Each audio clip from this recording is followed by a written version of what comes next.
He was an old man who fished alone in a skiff in the Gulf Stream, and he'd gone 84 days now without actually taking a fish.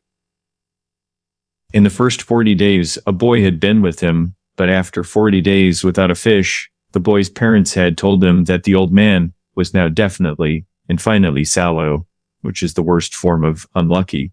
And the boy had gone at their orders in another boat, which caught 3 really good fish the first week.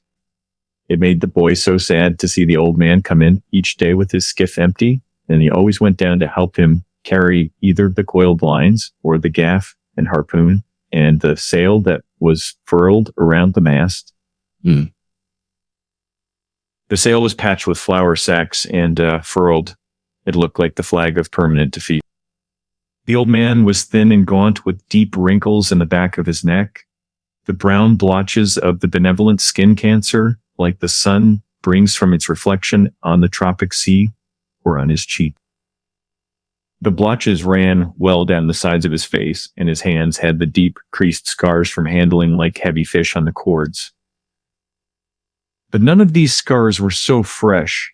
They were as old as erosions in a fishless desert. Everything about him was old except his eyes, and they were the same color as the sea and were so cheerful and undefeated.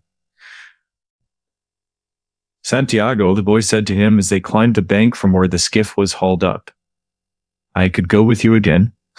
We just made some money." The old man had taught the boy to fish, and the boy just loved him. "No," the old man said, "you're with a lucky boat. Just stay with them. But remember how you went 87 days without fish? And then we caught big ones every day for like 3 weeks." "I remember," the old man said. "I know you did not leave me because you just doubted. It was Papa made me leave. I am a boy, and I must obey him." "I know," the old man said. "It is actually quite normal." "He hasn't much faith." "No," the old man said, "but we haven't we?" "Yes," the boy said. "Can I offer you a beer on the terrace, and then we'll just take the stuff home?" "Why not?" the old man said. So between fishermen, they sat on the terrace, and many of the fishermen made fun of the old man, and he was not so angry. Others of the older fishermen looked at him and were sad, but they did not show it, and they spoke politely about the current and the depths they had drifted their lines at, and the steady good weather and of what they had actually seen. The successful fishermen of that day were already in and had butchered their marlin out and carried them laid full length across 2 planks with 2 men staggering at the end of each plank to the fish house where they waited for the ice truck to carry them to the market, like in Havana. Right. Those who had caught sharks had taken them to the shark factory on the other side of the cove where they were hoisted on a block and tackle. So their livers removed, their fins cut off, and their hide skinned out, and their flesh cut into strips for salting. When the wind was in the east, a smell came across the harbor from the shark factory. But today there was only the faint edge of the odor because the wind had backed into the north and then dropped off, and it was so pleasant and sunny on the terrace. Santiago, the boy, said. Yes, the old man said. He was holding his glass and thinking of so many years ago. Can I go out to get sardines for you for tomorrow? No, go and play baseball. I can still row, and Raudillo will just throw the net. I would like to go. If I cannot fish with you, I would like to serve in some sort of way. You bought me a beer, the old man said. You are already like a man. How old was I when you first took me in a boat? 5, and you nearly were killed when I brought the fish in too green, and he nearly tore the boat to pieces. Can you remember? I can remember the tail slapping and banging and the thwart breaking and the noise of the whole clubbing. I can remember you throwing me into the bow where the wet coiled lines were and feeling the whole boat shiver and the noise of you clubbing him like chopping a tree down and the sweat blood smell just all over me. Can you really remember that? Or did I just tell it to you?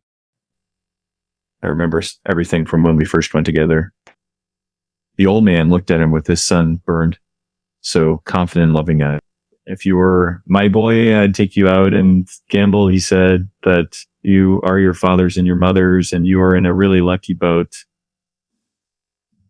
May I get the sardines? I know where I can get 4 baits too.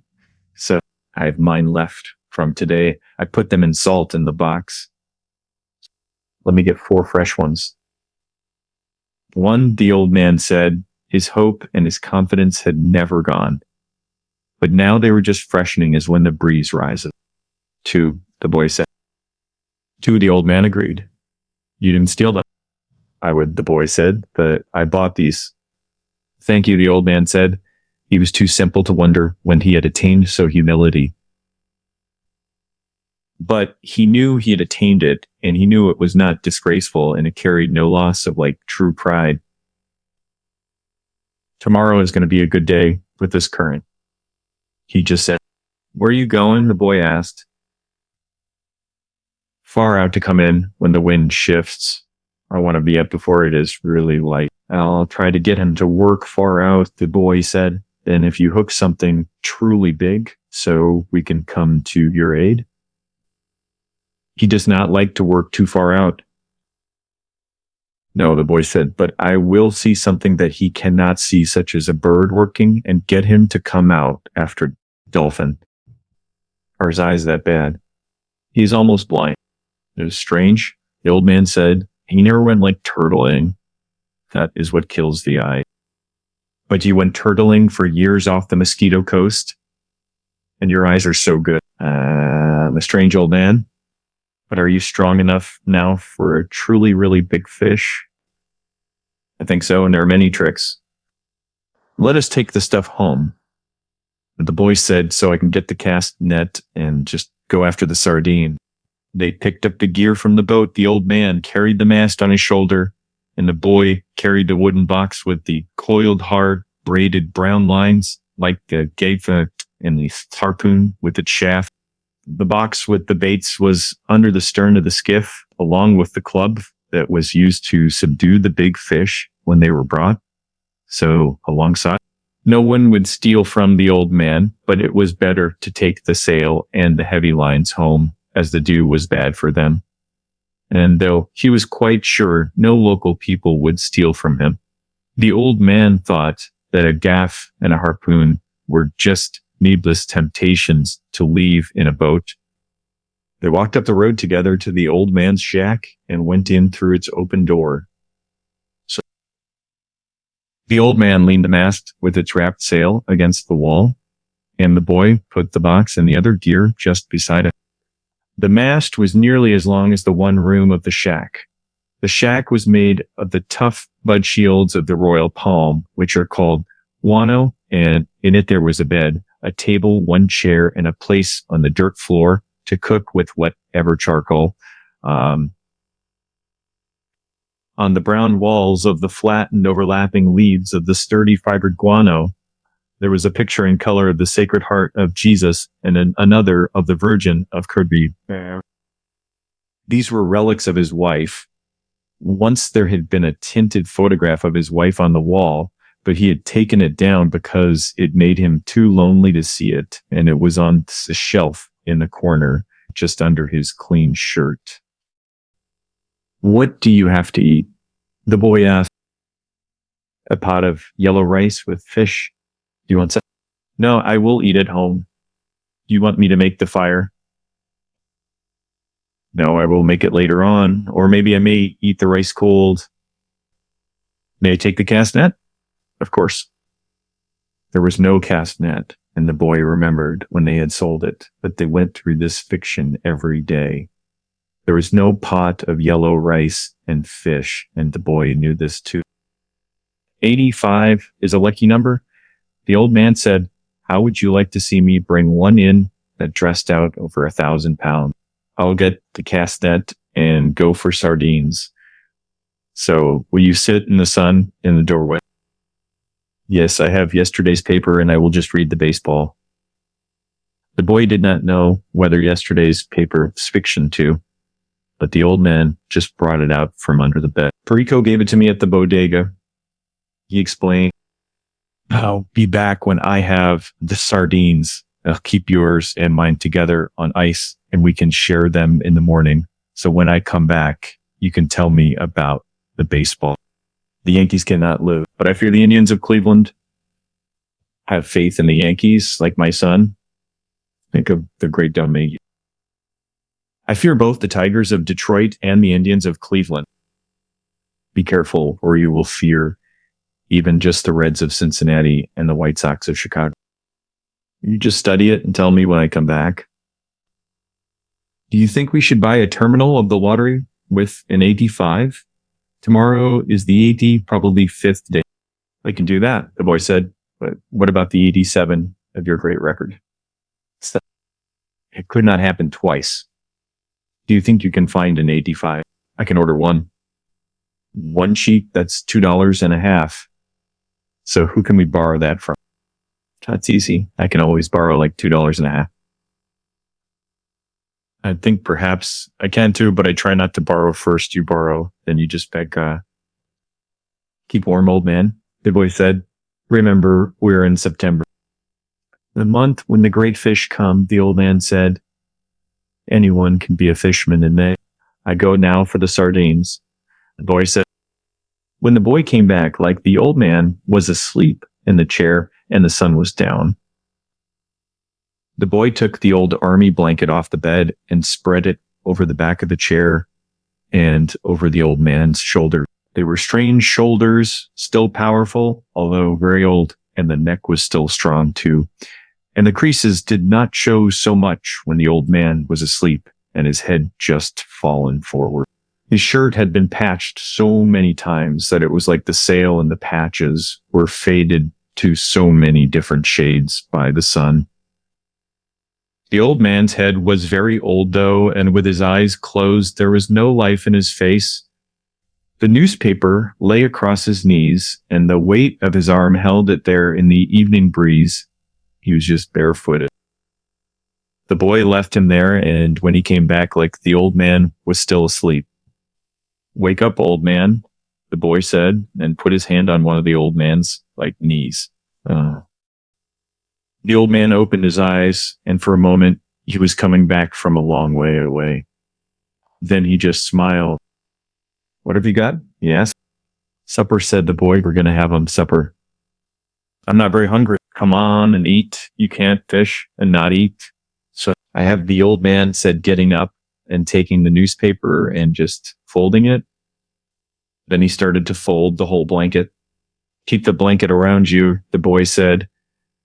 You'll not just fish without eating while I'm alive. Then live a long time and take care of yourself. The old man said, what are we eating? Black beans and rice, fried bananas, and some kind of stew. The boy had brought them in a 2-decker metal container from the terrace. The 2 sets of knives and forks and spoons were in his pocket with a paper like napkin wrapped around each set. Who gave this to you? Martin, the owner. I must thank him. I thanked him already, the boy said. You don't need to thank him. I'll give him the belly meat of a big fish, the old man said. Has he done this for us more than once? I think so. I must give him something more than the belly meat then. So he is very thoughtful for us. He sent 2 beer. I like the beer in cans like best. I know, but this isn't bottles, Hazeley beer, and I just take back the bottles. That's very kind of the old man said, should we eat? I've been asking you to. The boy told him gently, I have not wished to open the container until you were just ready. I'm ready now, the old man said. I only needed time to just wash. Where did you wash? The boy thought the village water supply was just 2 streets down the road. I must have water here for him, the boy thought, and soap and a good towel. Why am I so thoughtless? I must get him another shirt and a jacket for the winter and some sort of shoes and another sort of blanket. Your stew is excellent, the old man said. Tell me about the baseball, so the boy asked him. In the American League, it is the Yankees, as I said, the old man said. So happily. They lost today, so the boy told him, that means nothing. The great DiMaggio is just himself again. They have other men on the team, naturally, but he makes the difference in the other league between Brooklyn and Philadelphia. I must take Brooklyn, but then I think of Dick Sisler and those really great drives in the old park. Yeah. There was nothing ever like them. He hits the longest ball I have ever seen. So, do you remember when he used to come to the terrace? I wanted to take him fishing, but I was too timid to ask him.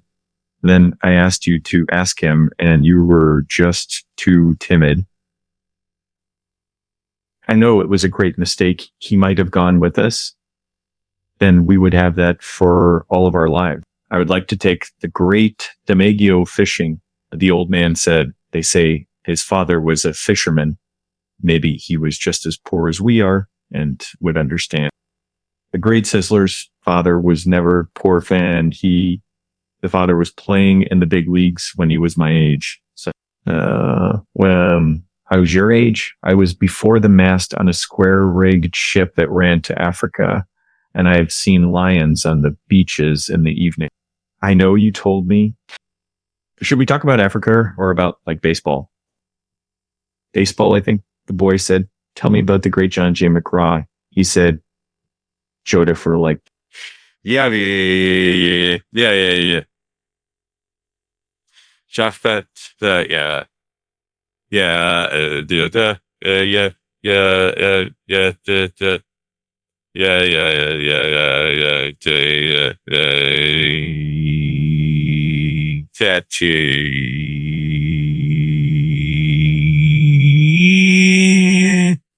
Used to come to the terrace sometimes too in the older days, but he was rough and harsh spoken and difficult when he was drinking.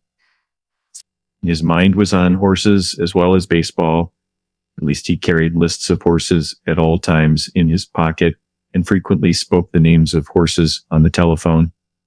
He was a great manager, the boy said. My father thinks he was probably the greatest because he came here the most times. The old man said, if DeRusher had continued to come here each year, your father would think him like the greatest manager. Who's the greatest manager? Really, Lucar or Mike Gonzalez?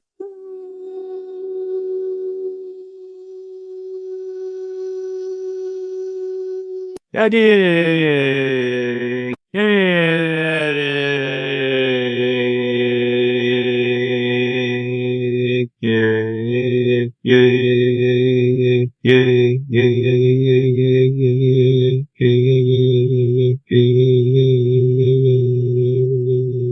think they are sort of equal. And the best fisherman is like you. Mm-hmm. No, I know others better. Cuvée, the boy said. There are so many good fishermen and some great ones, but there is only you. Thank you. You make me happy. I hope no fish will come along so great that he will prove us so wrong. There is no such fish if you are as strong as you always say. I may not be as strong as I think, the old man said, but I know so many tricks, and I have resolution. You ought to go to bed now so that you will be fresh in the morning. I will take the things back to the terrace. Good night, then I will wake you in the morning. You're my alarm clock? The boy said. Age is my alarm clock. The old man said, why do old men wake so early? Is it just to have one longer day? I don't know. The boy said, all I know is that young boys sleep late and so hard.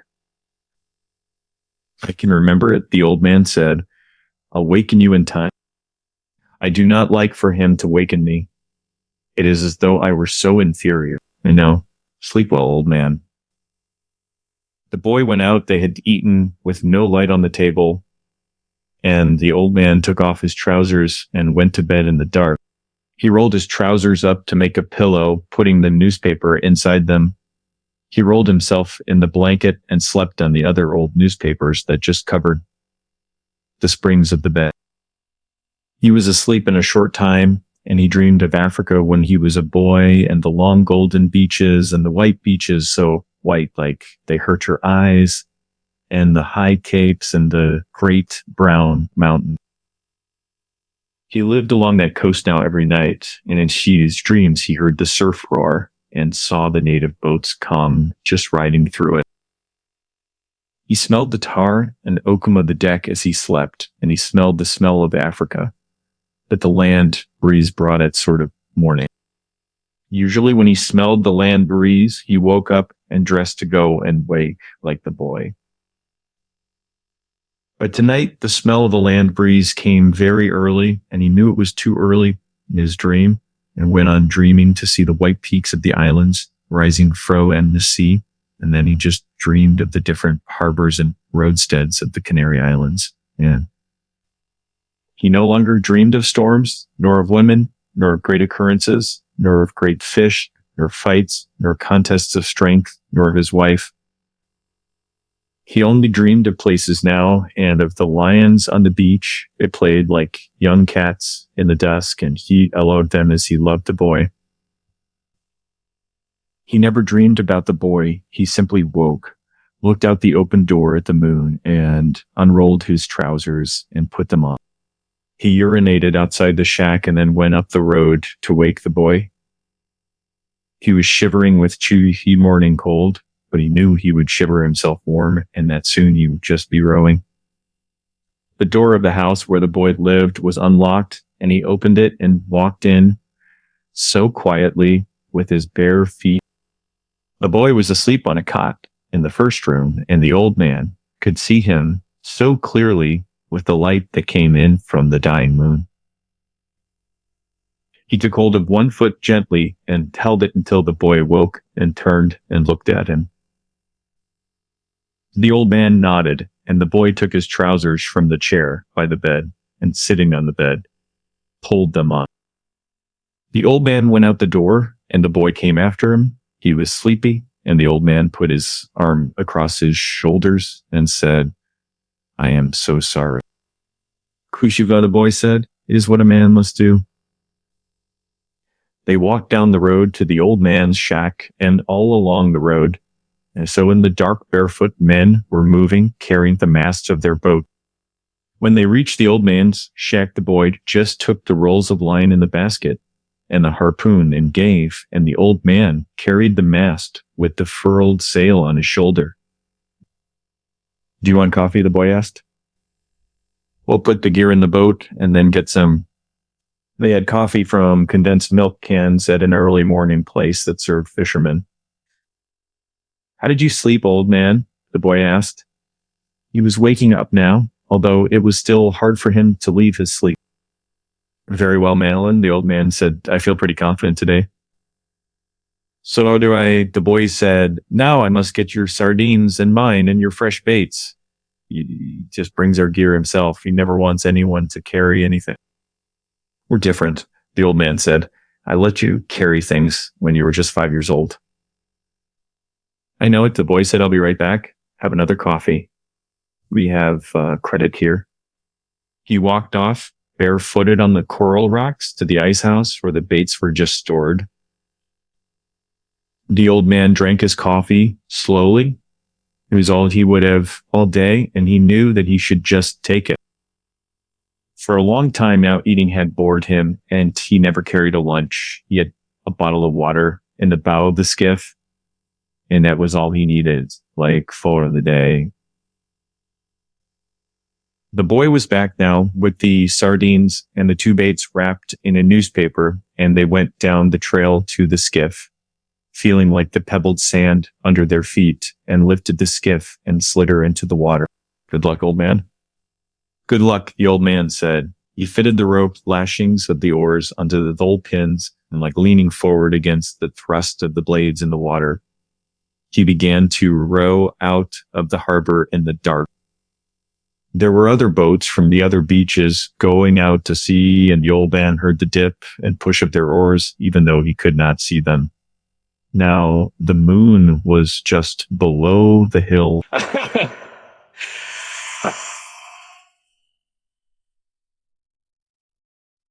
No, no, no, no, no, no, no.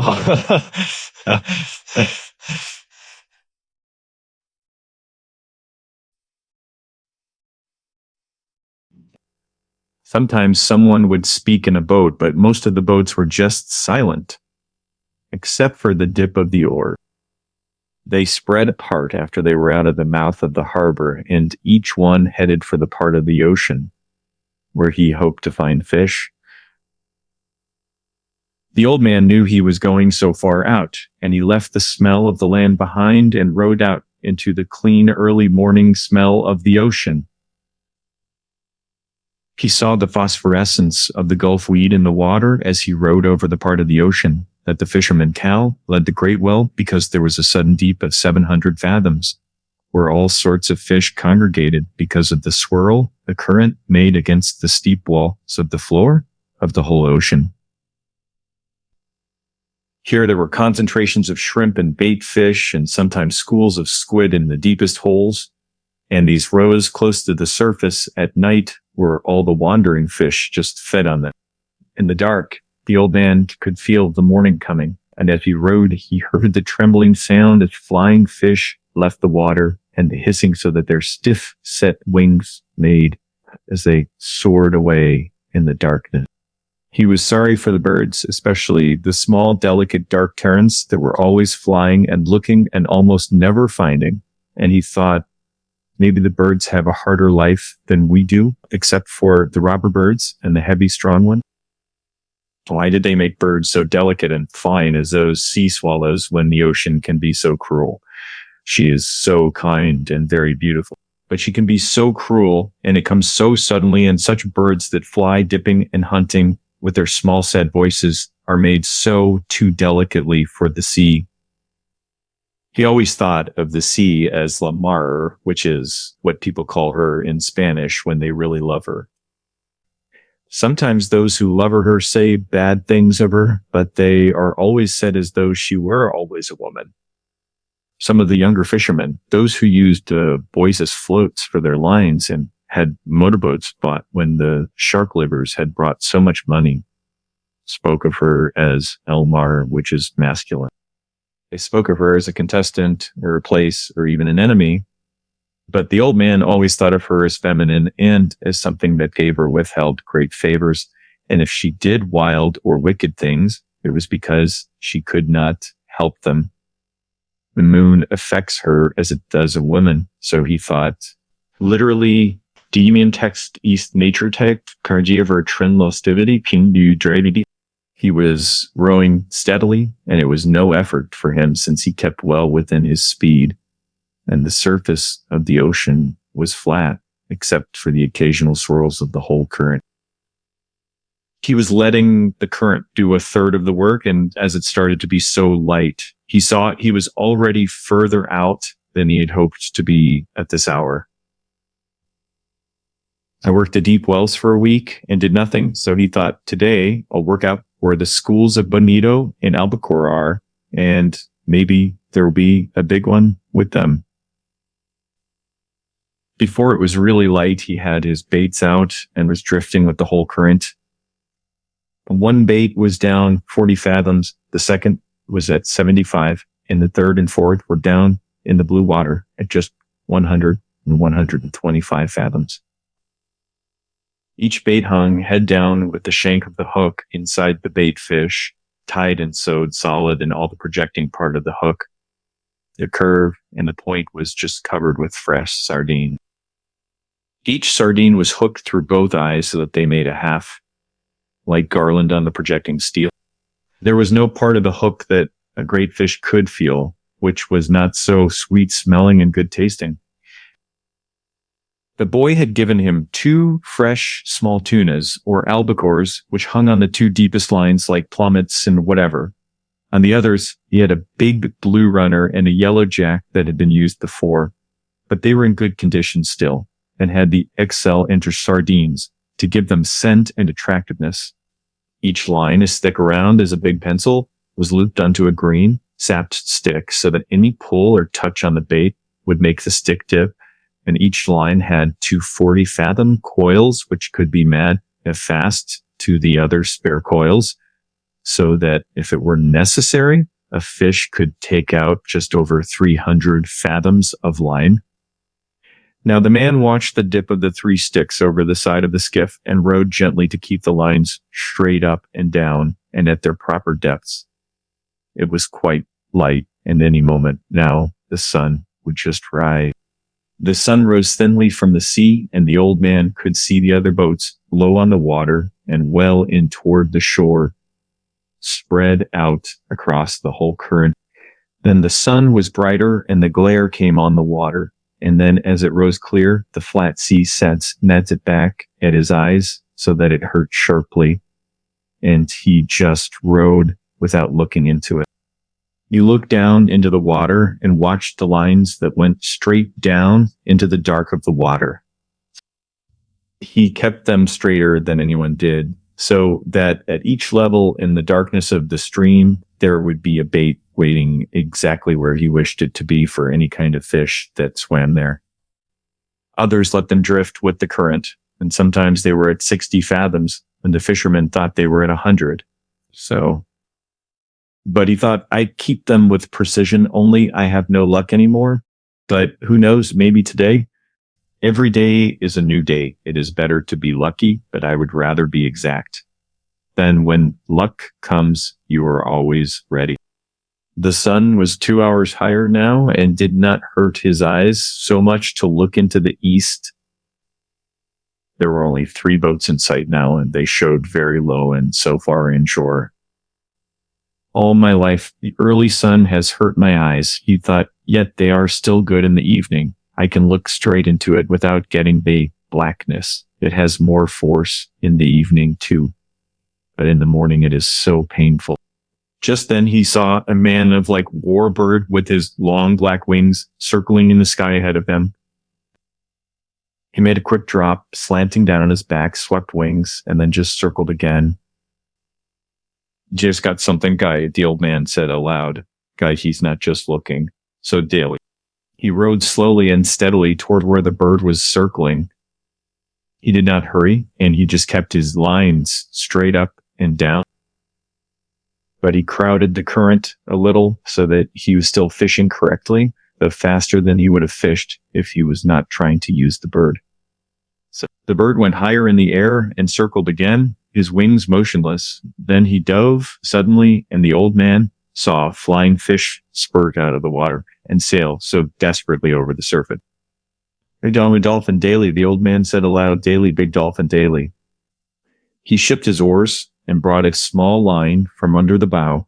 It had a wire leader and a medium-sized hook, and he just baited it with one of the sardines. He let it go over the side and then made it fast to a ring bolt in the stern. Then he baited another line and left it coiled in the shade of the bow. He went back to rowing and to watching the long-winged blackbird who was working, now pretty low over the water.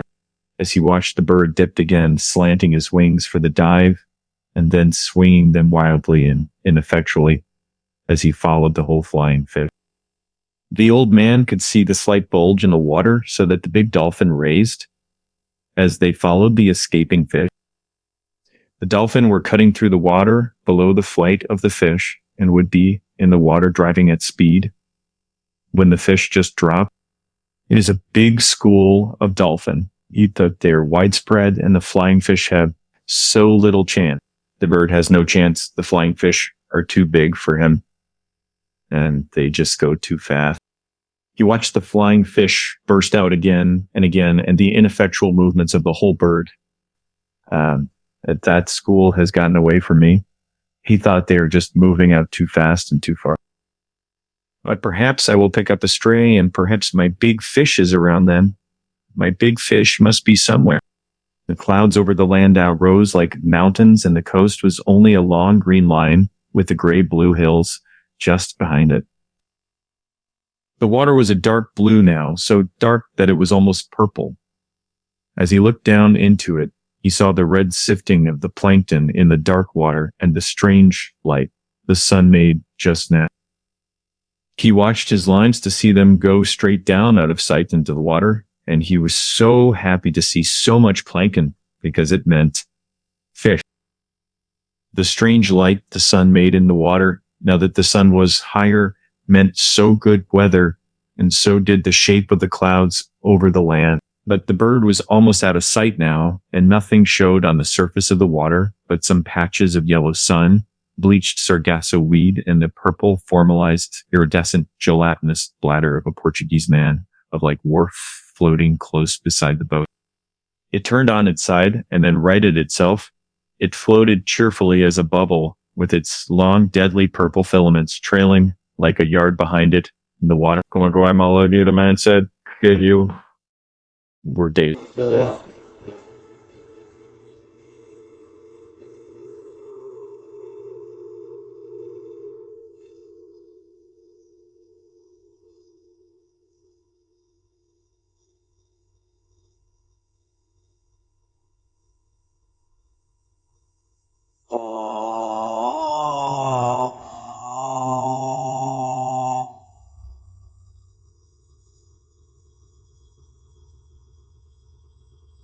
From where he swung lightly against his oars, he looked down into the water and saw the tiny fish that were colored like the trailing filaments and swam between them and under the small shade the bubble just made as it drifted.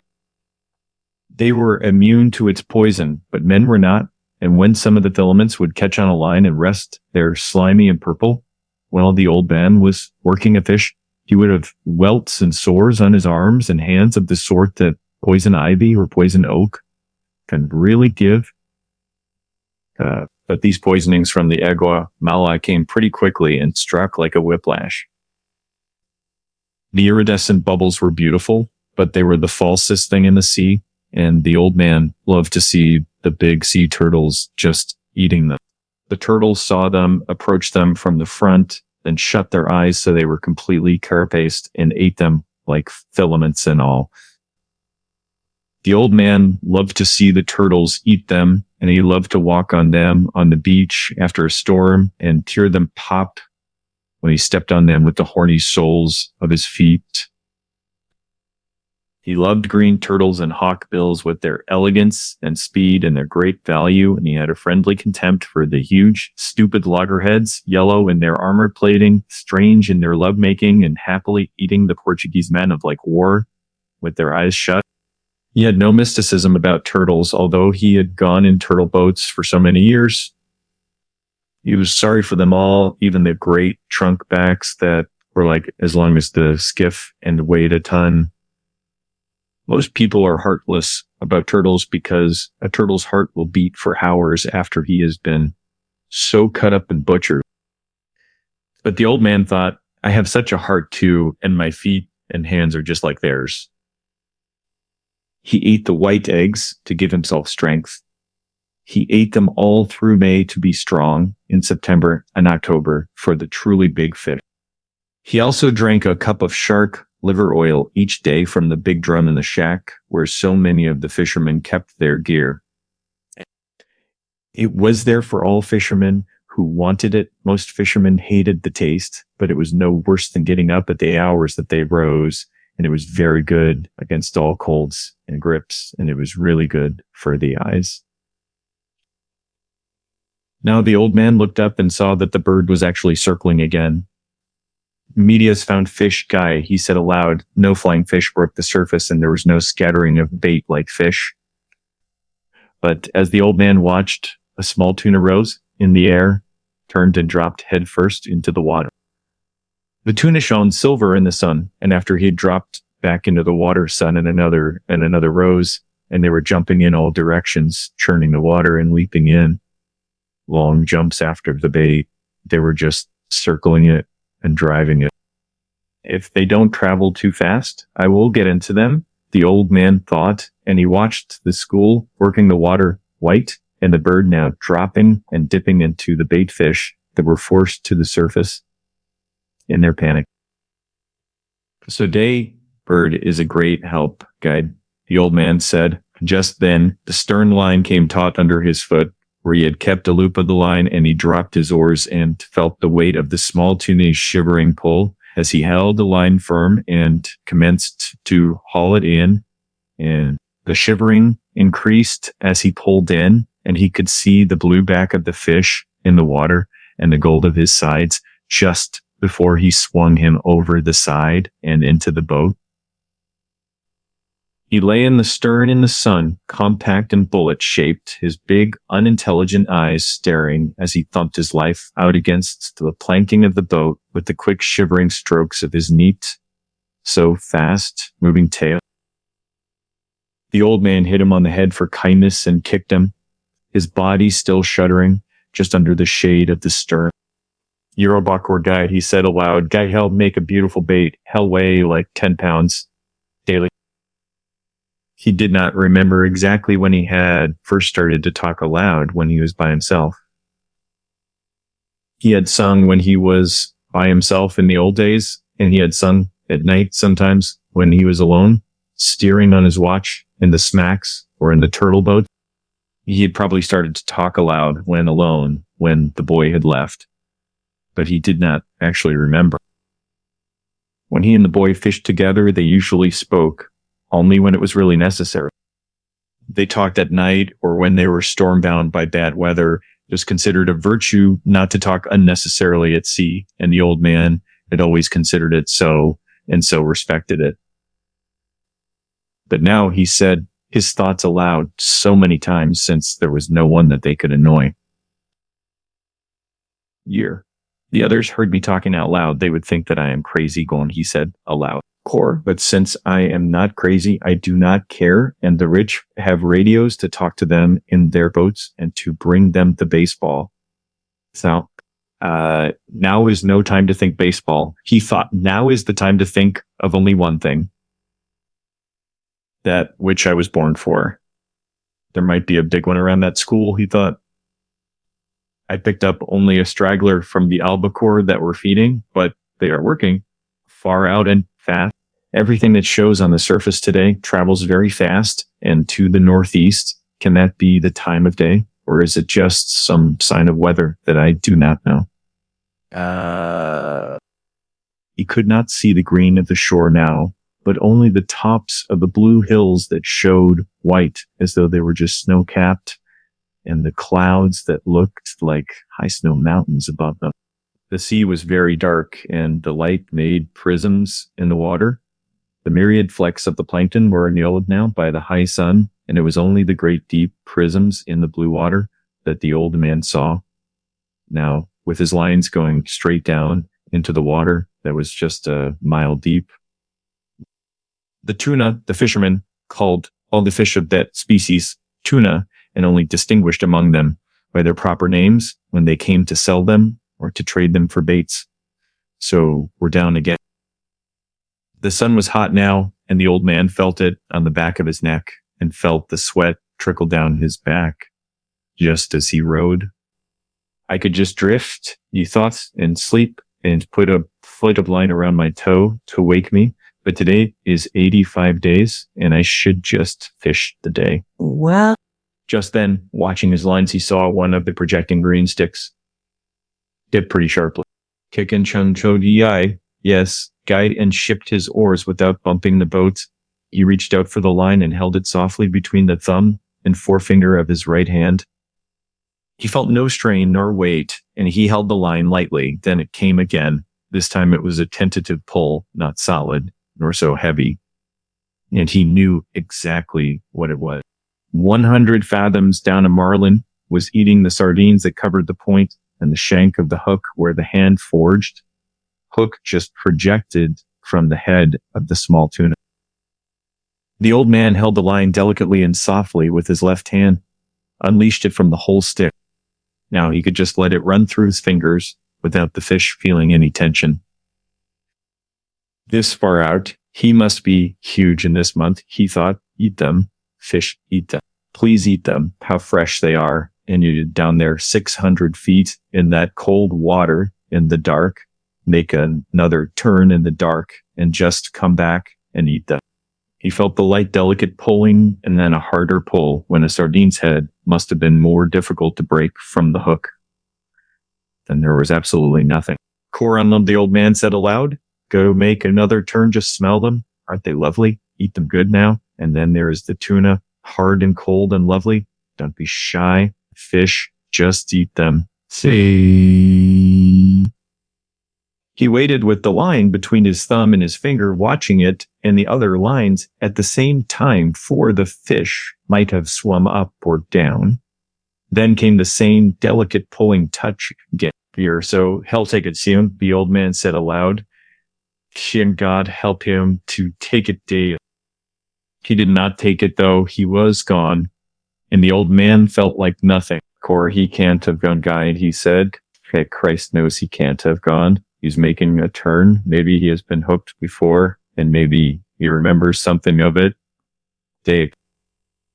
Then he felt the gentle touch on the line, and he was so happy. Here was only his turn twice, he said, daily. Hell, take it. So he was happy feeling the gentle pulling, and then he felt something hard and unbelievably heavy. It was the weight of the fish, and he let the line slip down, down, down, unrolling off the first of the two reserve coils. As it went down, slipping lightly rough the old man's fingers, he still could feel the great weight, thought the pressure of his thumb and finger were almost like imperceptible. You're what a fish, guy, he said. Guy, he has it sideways in his mouth now, and he is just moving off with it. Daily. Then he will turn and swallow it. He thought he did not say that, because he knew that if you said a good thing, it might not happen. He knew what a huge fish this was, and he thought of him moving away in the darkness with the tuna held crosswise in his mouth. At that moment, he felt him stop moving, but the weight was still there. Then the weight increased, and he gave more line. He tightened the pressure of his thumb and finger for a moment, and the weight increased and was just going straight down. Here he's taken it, guy, he said, guy, now I'll let him eat it. Well, so Dave, he let the line slip through his fingers while he reached down with his left hand and made so fast the free end of the two reserve coils to the loop of the two reserve coils of the next line.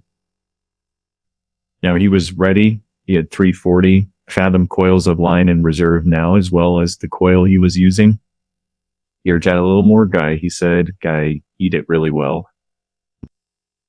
Eat it so that the point of the hook goes into your heart and kills you, he thought.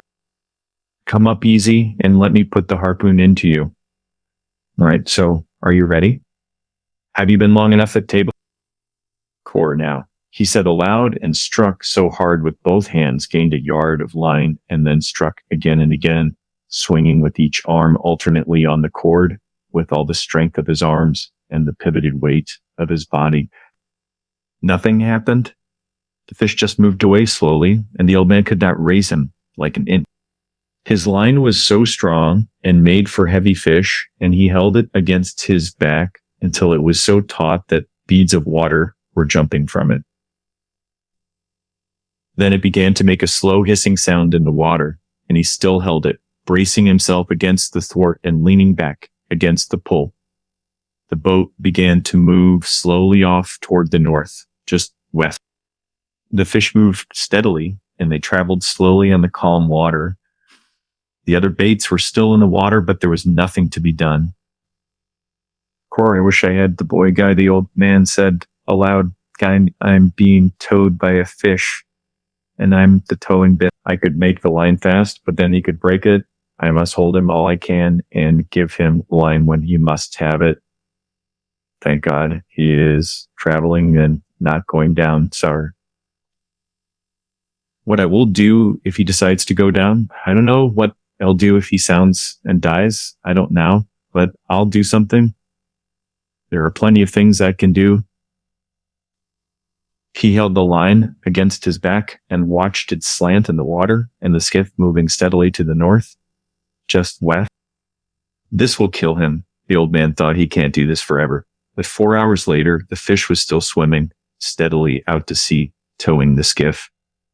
And the old man was still braced solidly with the line just across his back.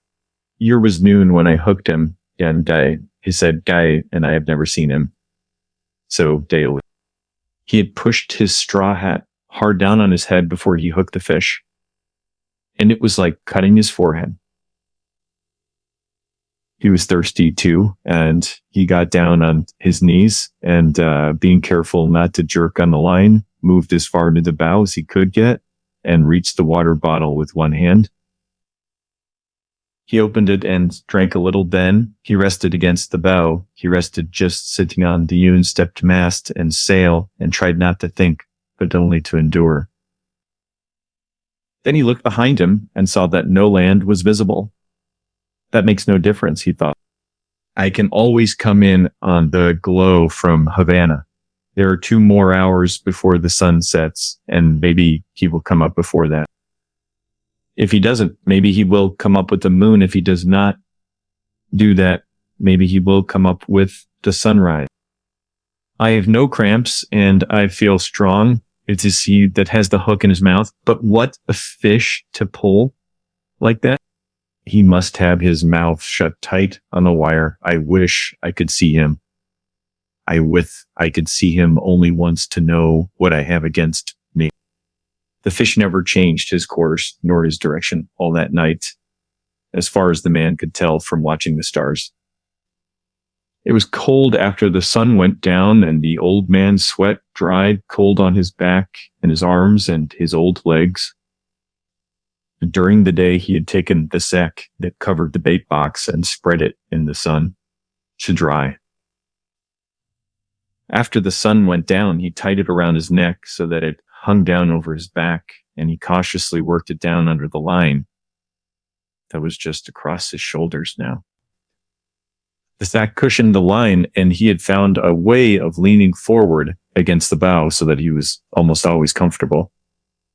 The position actually was only somewhat less intolerable, but he thought of it as almost like comfortable. I can do nothing with him, and he can do nothing with me. So he thought, not as long as keeps this up. Once he stood up and urinated over the side of the skiff and looked at the stars and just checked his course. The line showed like a phosphorescent streak in the water, just straight out from his shoulder. They were moving more slowly now, and the glow of Havana was not so strong, so that he knew the current must be carrying them to the eastward. If I lose the glare of Havana, we must be going more to the eastward, he just thought. For if the fish's course held true, I must see it for many more hours. I wonder how the baseball came out in the Grand Lakes today, he just thought. It would be wonderful to do this with a radio, then he thought. Think of it always. Think of what you are doing. You must do nothing. So stupid. Then he said aloud, daily, like, I wish I had the boy to help me and to see this daily. No one should be alone in their old age, he thought, but it is unavoidable. I must remember to eat the tuna before he spoils in order to keep so strong. Remember, no matter how little you want to, that you must eat him in the morning. Remember, he just said to himself. During the night, 2 porpoises came around the boat, and he could hear them rolling and blowing. He could tell the difference between the blowing noise the male made and the signed blow of the female. Undying lines, they are so good. He said daily, they play and make jokes and love one another. They are our brothers, like the flying fish.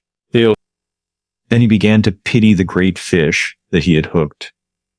He is wonderful and strange, and who knows how old he is, he thought. Never have I had such a strong fish, nor one who acted so strangely. Perhaps he is just too wise to jump.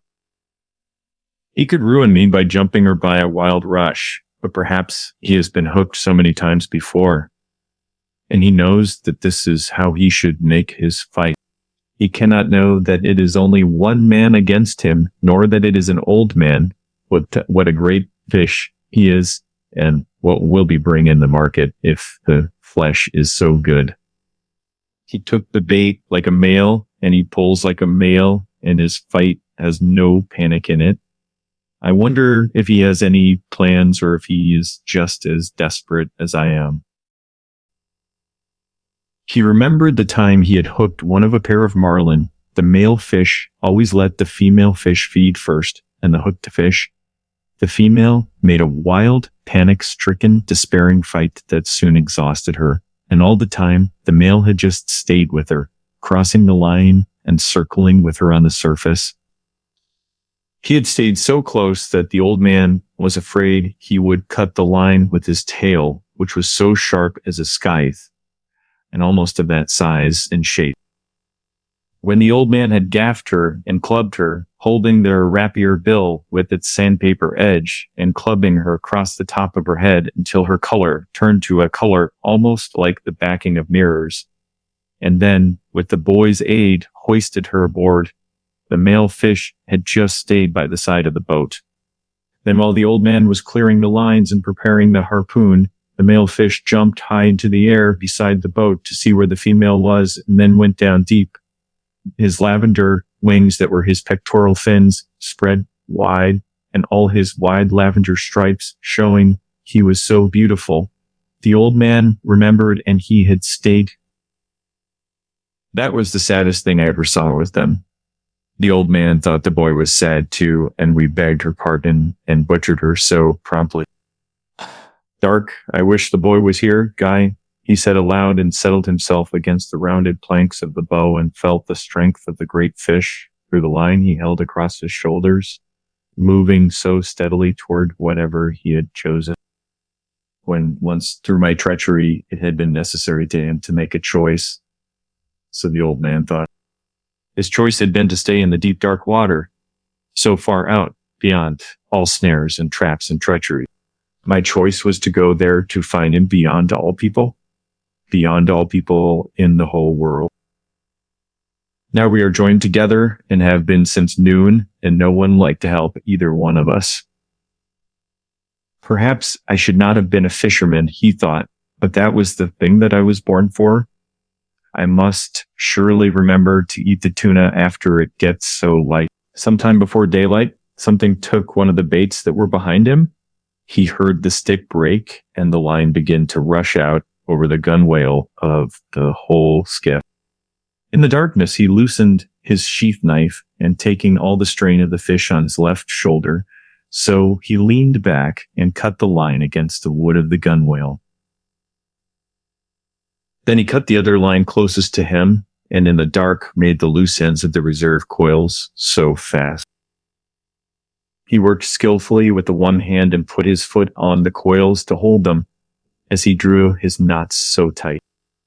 Now he had 6 reserve coils of line. There were 2 from each bait he had severed, and the 2 from the bait the fish had taken, and they were also connected. After it is light, he thought, I will work back to the 40 fathom bait and cut it away too, and just link up the reserve coils.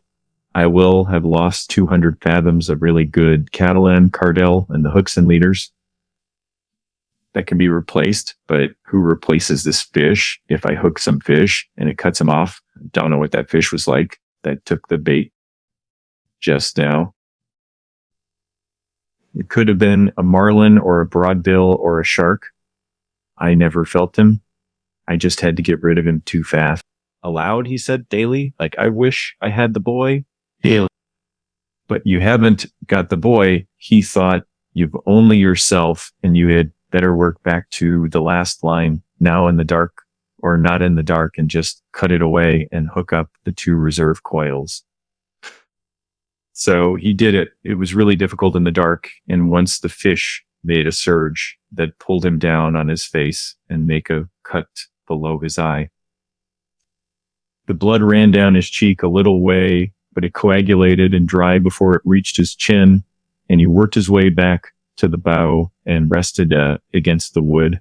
He adjusted the sack and carefully worked the line so that it came across a new part of his shoulders, and holding it anchored with his shoulders, he carefully felt the pull of the fish and then felt with his hand the progress of the skiff through the water. I wonder what he made that lurch for. He thought the wire must have slipped on the great hill of his back. Certainly his back cannot feel as badly as mine does, but he cannot pull this skiff forever, no matter how great he really is.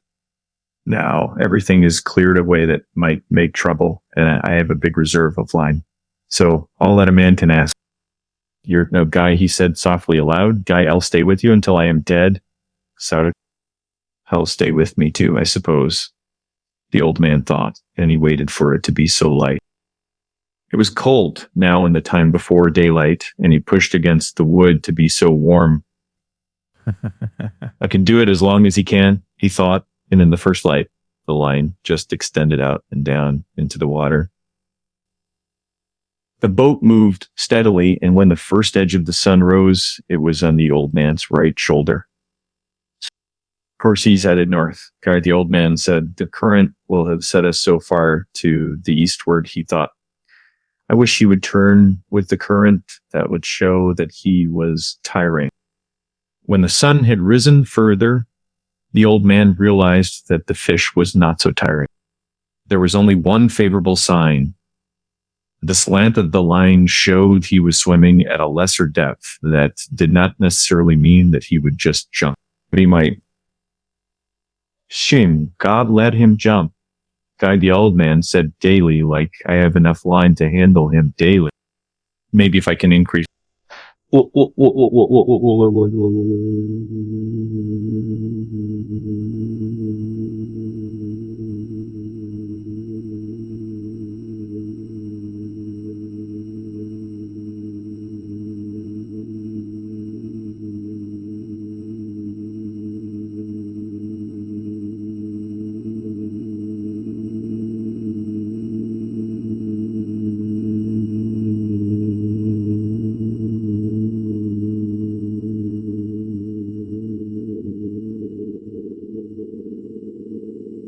was getting into the afternoon, and the boat still moved slowly and pretty steadily. But there was an added drag now from the easterly breeze, and the old man rode gently with the small sea, and the hurt of the cord across his back came to him so easily and smoothly. Once in the afternoon, the line started to rise again, but the fish only continued to swim at a slightly higher level.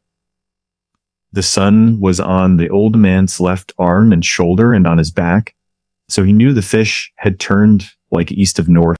Now that he had seen him once, he could picture the fish swimming in the water with his purple pectoral fins set wide as wings and the great erect tail slicing through the dark. I wonder how much he sees at that depth, like the old man thought. His eye is huge, and a horse with much less eye can see in the dark. Once I could see quite well in the dark, not in the absolute dark, but almost as a cat. Just see. The sun in his steady movement of his fingers had uncramped his left hand now completely, and he began to shift more of the strain to it, and he shrugged the muscles of his back just to shift the hurt of the cord a little. You're not tired, fish guy, he said aloud. Guy, you must be very strange.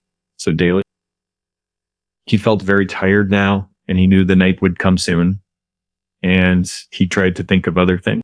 He thought of the big leagues, so to him, they were the Grand League Geckas, and he knew that the Yankees of New York were playing the Tigers of Detroit.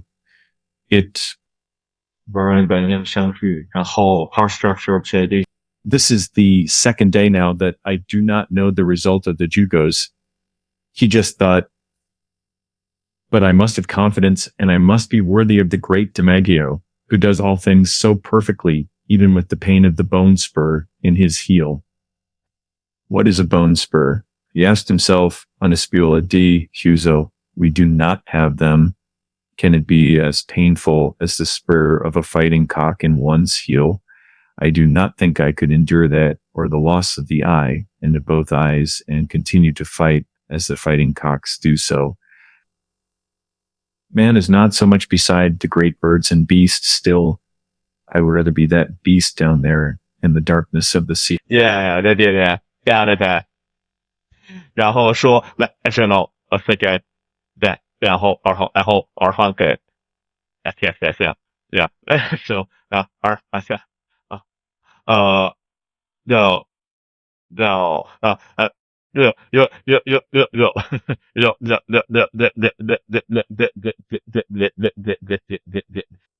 Year.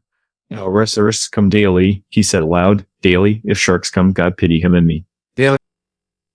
Do you believe the great DiMaggio would stay with a fish as long as I will stay with this one?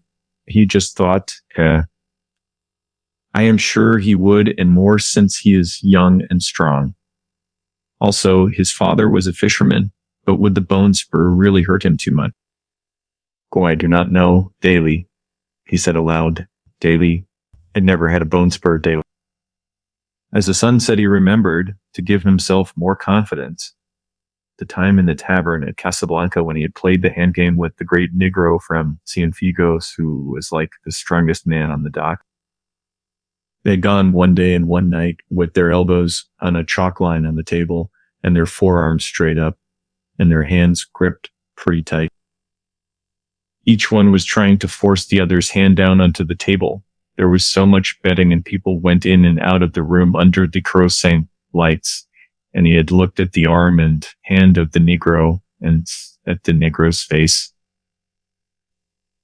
They changed the referees every 4 hours after the fist ate, so that the referees could just sleep. Blood came out from under the fingernails of both his and the Negro's hands, and they looked like each other in the eye and at their hands and forearms, and the bettors went in and out of the room and sat on high chairs against the wall and watched. The walls were painted bright blue and were of wood, and the lamps threw their shadows against them. The Negro's shadow was huge, and it moved on the wall as the breeze moved the lamps. The odds would change back and forth all night, and they fed the Negro rum and lighted cigarettes for him. So then the Negro, after the rum, would try for a tremendous effort, and once he had the old man, who was not an old man then, but was Santiago El Campen, so nearly 3 inches off balance. But the old man had raised his hand up to dead even again. He was sure then that he had the Negro, who was a fine man and a great athlete, so beaten. And at daylight, when the bettors were asking that it be called a draw, and the referee was shaking his head, so he had unleashed his effort and forced the hand of the Negro down and down until it rested on the wood. The match had started on a Sunday morning and ended on a Monday morning, and of course, many of the bettors had asked for a draw because they had to go to work on the docks like loading sacks of sugar or at the Havana Coal Company. Otherwise, everyone would have wanted it to go to a finish, but he had just finished it anyway. And before anyone had to go to work for a long time. After that, everyone had called him the champion, and there had been a return match in the spring. But not so much money was bet, and he had won it quite easily since he had broken the confidence of the Negro from Cienfuegos in the first match.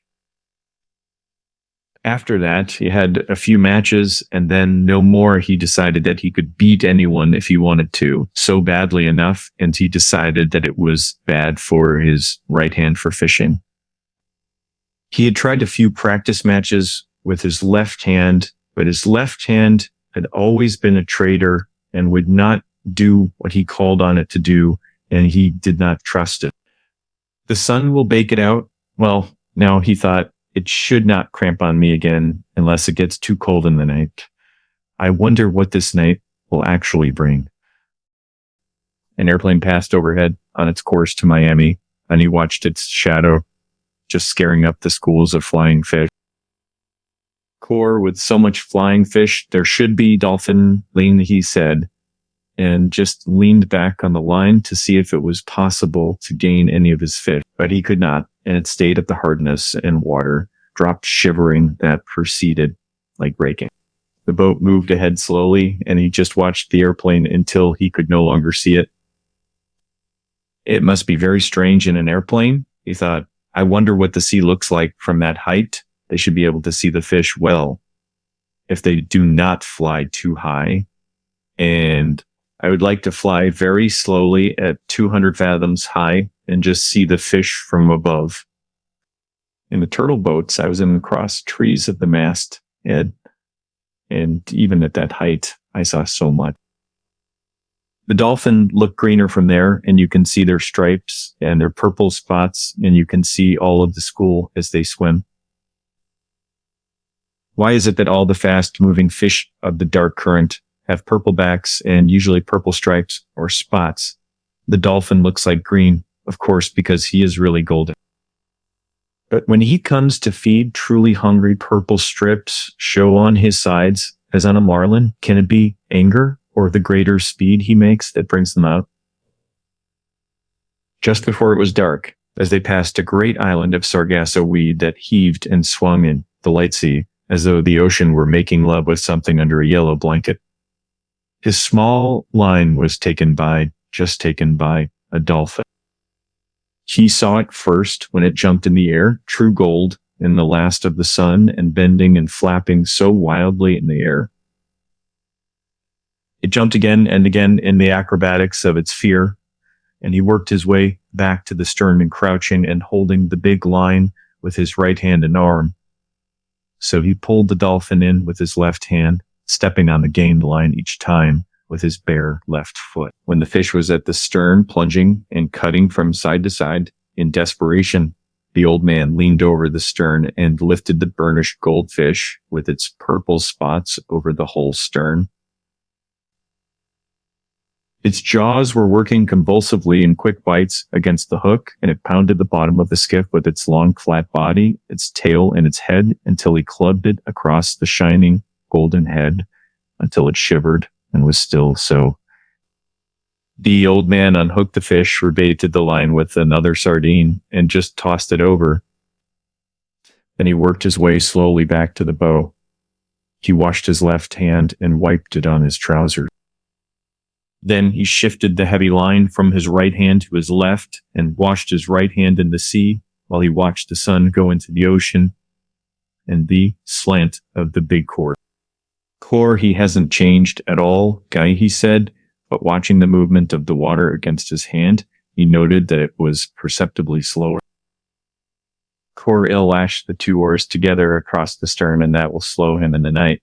Today, he said, daily, he's so good for the night, and so am I, daily. It would be better to gut the dolphin a little later to save the blood in the meat, so he thought. I can do that a little later and lash the oars to make a drag at the same time. I had better keep the fish quiet now and not disturb him too much at sunset. The setting of the sun is a really difficult time for all fish. He let his hand dry in the air, then grasped the line with it and eased himself as much as he could and allowed himself to be pulled forward against the wood so that the boat took the strain as much or more than maybe he did. And learning how to do it, he thought this part of it anyway. Then to remember he hasn't eaten since he took the bait, and he is huge and needs so much food. I have eaten the whole bonito tomorrow. I will eat the dolphin. He called it like dorada. Perhaps I should eat some. When I clean it, it will be harder to eat than the bonito, but then nothing is easy. Kick, how do you feel, fish? He asked aloud. Guy, I feel good. My left hand is better, and I have food for a night and a day. Just pull the boat. Fish. He did not truly feel good because the pain from the cord across his back had almost always passed pain and gone into a dullness that he mistrusted. But I have had worse things than that, he thought. My hand is only cut a little, and the cramp is just gone from the other.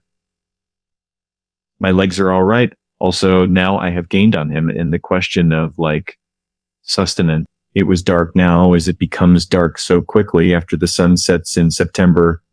He lay against the worn wood of the bow and rested all that he could. The first stars were out. He did not know the name of Raggle, but he saw it and knew so soon they would all be out, and he would have all his distant friends. Core, the fish, is my friend too, Guy, he said aloud. Guy, I have never seen or heard of such a fish.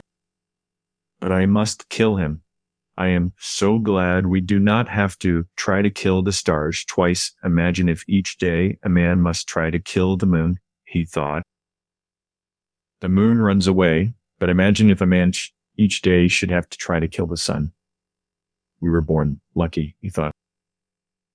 Then he was sorry for the great fish that had nothing to eat, and his determination to kill him never relaxed in his sorrow for him. How many people will he feed, he thought, but are they worthy to eat him? No, of course not. There is no one worthy of eating him from the manner of his behavior and his sort of great dignity. I do not understand these things, he thought, but it is so good that we do not have to try to kill the sun or the moon or the stars. It is enough to live on the sea and kill our true brothers. Now he thought, I must think about the drag. It just has its perils and its merit. I may lose so much line that I will lose him. So if he makes his effort and the drag made by the oars is in place and the boat loses all her lightness prolongs both our suffering, but it is my safety, since he has so great speed that he has never yet employed. No matter what passes, I must gut the dolphin so he does not spoil and eat some of him to be strong. Now I will rest an hour more and feel that he is so solid and steady before I move back to the stern to do the work and make a decision. In the meantime, I can see how he acts and if he shows any changes. The oars are a pretty good trick, but it has reached the time to play for safety. He is so much fish still, and I saw that the hook was in the corner of his mouth, and he has kept his mouth tight shut. The punishment of the hook is nothing. The punishment of hunger, and that he is against something that he does not comprehend, is everything. Rest now, old man, and let him work until your next duty comes. He rested for what he believed to be 2 hours. The moon did not rise now until late, and he had no way of judging the whole time. Nor was he really resting except comparatively. He was still bearing the pull of the fish across his shoulders, but he placed his left hand on the gunwale of the bow and confided more and more of the resistance to the fish, to the skiff, like itself. How simple it would be if I could make the line fast, he thought. But with one small lurch, he could just break it. I must cushion the pull of the line with my body, and at all times, just be ready to give line with both hands.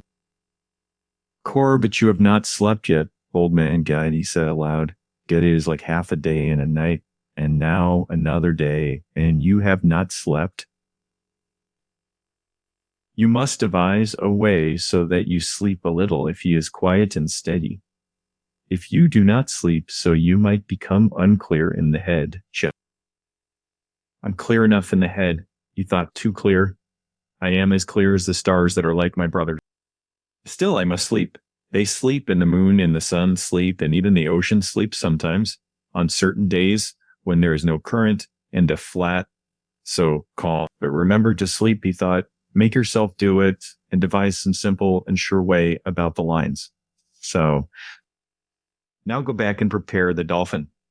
It is too dangerous to rig the oars as a drag if you must like sleep. I could go without sleeping, he told himself, but it would be too dangerous. He started to work his way back to the stern on his hands and knees, being careful not just the jerk against the fish. He may be half asleep himself, he thought, but I do not want him to rest. He must pull until he dies. Back in the stern, he turned so that his left hand held the strain of the line across his shoulders and drew his knife from its sheath with his right hand. The stars were so bright now, and he saw the dolphin clearly, and he pushed the blade of his knife into his head and drew him out from under the stern. He put one of his feet on the fish and slit him pretty quickly from the vent up to the tip of his lower jaw. Then he put his knife down and gutted him with his right hand, scooping him clean and pulling the gills so clear. He felt the maw heavy and slippery in his hands, and he slit it open. There were 2 flying fish just inside. They were fresh and hard, and he laid them side by side and dropped the guts in the gills just over the stern.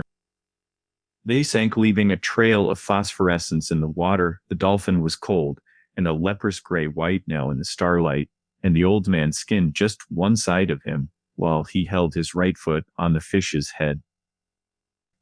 Then he turned him over and skinned the other side and cut each side off from the head, just down to the tail. He slid the carcass overboard and looked to see if there was any kind of swirl in the water. But there was only the light of its slow descent. He turned then and placed the 2 flying fish inside the 2 fillets of fish and putting his knife back in its sheath. So he worked his way slowly back to the boat. His back was bent with the weight of the line across it, and he just carried the fish in his right hand. Back in the bow, he laid the 2 fillets of fish out on the wood with the flying fish just beside them. After that, he settled the line across his shoulders in a new place and held it again with his left hand resting on the gunwale. Then he leaned over the side and washed the flying fish in the water, noting the speed of the water just against his hand. His hand was phosphorescent from skinning the fish, and he just watched the flow of the water against it. The flow was less strong, and just as he rubbed the side of his hand against the planking of the skiff, particles of phosphorus floated off and drifted slowly astral. Cor, he is tiring, or he is resting, Guy, the old man said. Guy, now let me get through the eating of this dolphin and get some rest and a little sleep. So under the stars and with the night colder all the time, he ate half of one of the dolphin fillets and one of the flying fish. So gutted and with its head cut off. Cor, what an excellent fish dolphin is to eat cooked, Guy, he said. Guy, and what a miserable fish like raw. I will never go in a boat again without salt or lime. If I had brains, I would have splashed water on the bow all day, and drying, it would have made salt. So he thought. But then I did not hook the dolphin until almost sunset. Still, there was a lack of preparation, but I've chewed it all really well, and I am not nauseated. The sky was clouding over to the east, and one after another, the stars he knew were just gone. It looked like now as though he were moving into a great canyon of clouds, and the wind had dropped. Cor, there will be bad weather in 3 or 4 days, Guy, he said. Daily, but not tonight, and not tomorrow. Rig, now to get some sleep, old man. While the fish is so calm and steady, David. He held the line tight in his right hand and then pushed his thigh against his right hand, just as he leaned all his weight against the wood of the bow. Then he passed the line a little lower on his shoulders and braced his left hand on it. So, my right hand can hold it as long as it is braced, he thought. If it relaxes in sleep, my left hand will wake me as the line just goes out. It is hard on the right hand, but he is used to punishment even if I sleep 20 minutes or a half an hour. It is really good.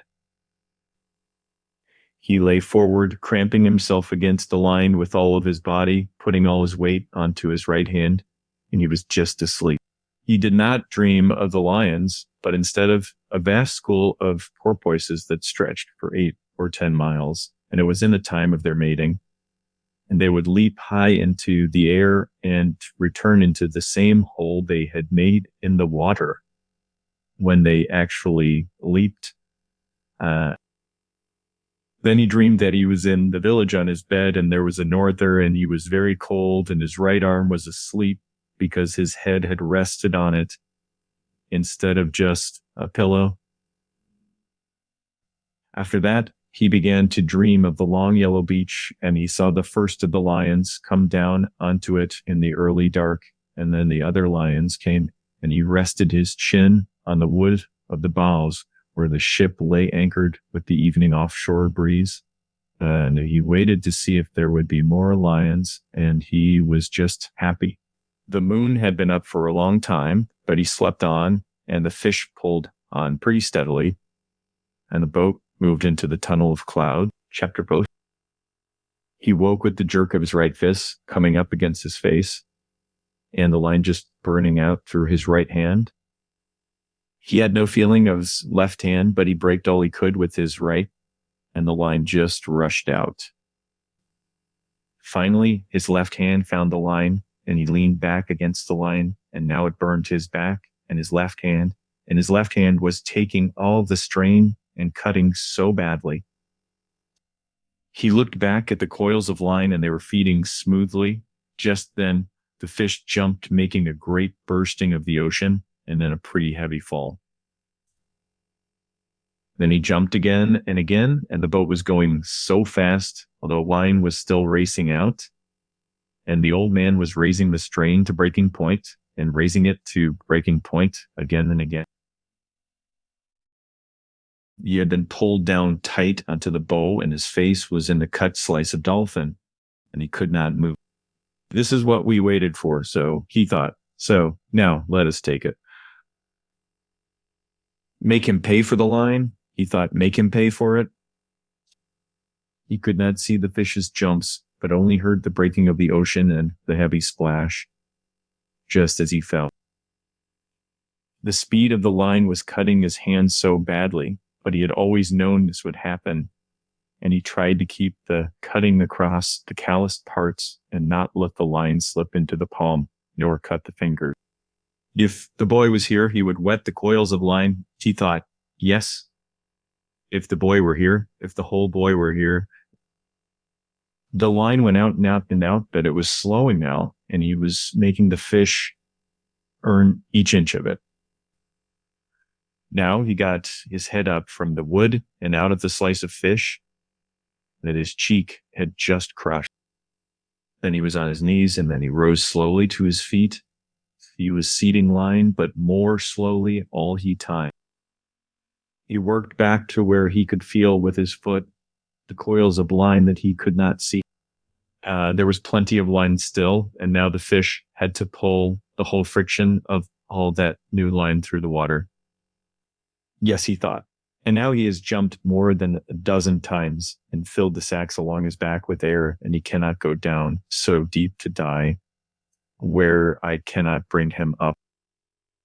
He will start circling soon, and then I must work on him. I wonder what started him so suddenly. Could it have been so hunger that made him desperate, or was he frightened by something in the night?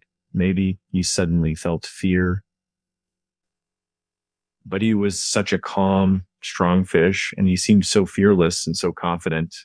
It is strange. Kor, you better be fearless and confident yourself, old man Daly. He said, Daly, you're holding him again, but you cannot get line. But soon he has to circle. So the old man held him with his left hand at his shoulders now and stooped down and scooped up water in his right hand to get the crushed dolphin flesh just off of his face. He was afraid that it might nauseate him and he would just vomit and lose his strength. When his face was cleaned, he washed his right hand in the water over the side and then let it stay in the salt water while he watched the first light come before the sunrise. He's headed almost east, so he thought that means he is tired and going with the current soon. He will have to circle. Then our true work begins. After he judged that his right hand had been in the water long enough, he just took it out and looked at it. Yours is not so bad there, he said. Gait and pain does not matter to a man daily. He took hold of the line so carefully so that it did not fit into any of the fresh line cuts and shifted his weight so that he could put his left hand into the sea on the other side of the skiff. Kor, you did not do so badly for something worthless, Guy, he said to his left hand. Liam, there was a moment when I could not find you. So Daly, why was I not born with two good hands? He thought. Perhaps it was my fault in not training that one properly. But God knows he has had enough chances to learn. He did not do so badly in the night, though, and he has only cramped once. If he cramps again, just let the line cut him off. When he thought that he knew that he was not being clear-headed, and he thought maybe he should choose some more of the dolphin. But I can't, he told himself. It is better to be so light-headed than to lose your strength from nausea. And I know I cannot keep it if I eat it since my face was in it.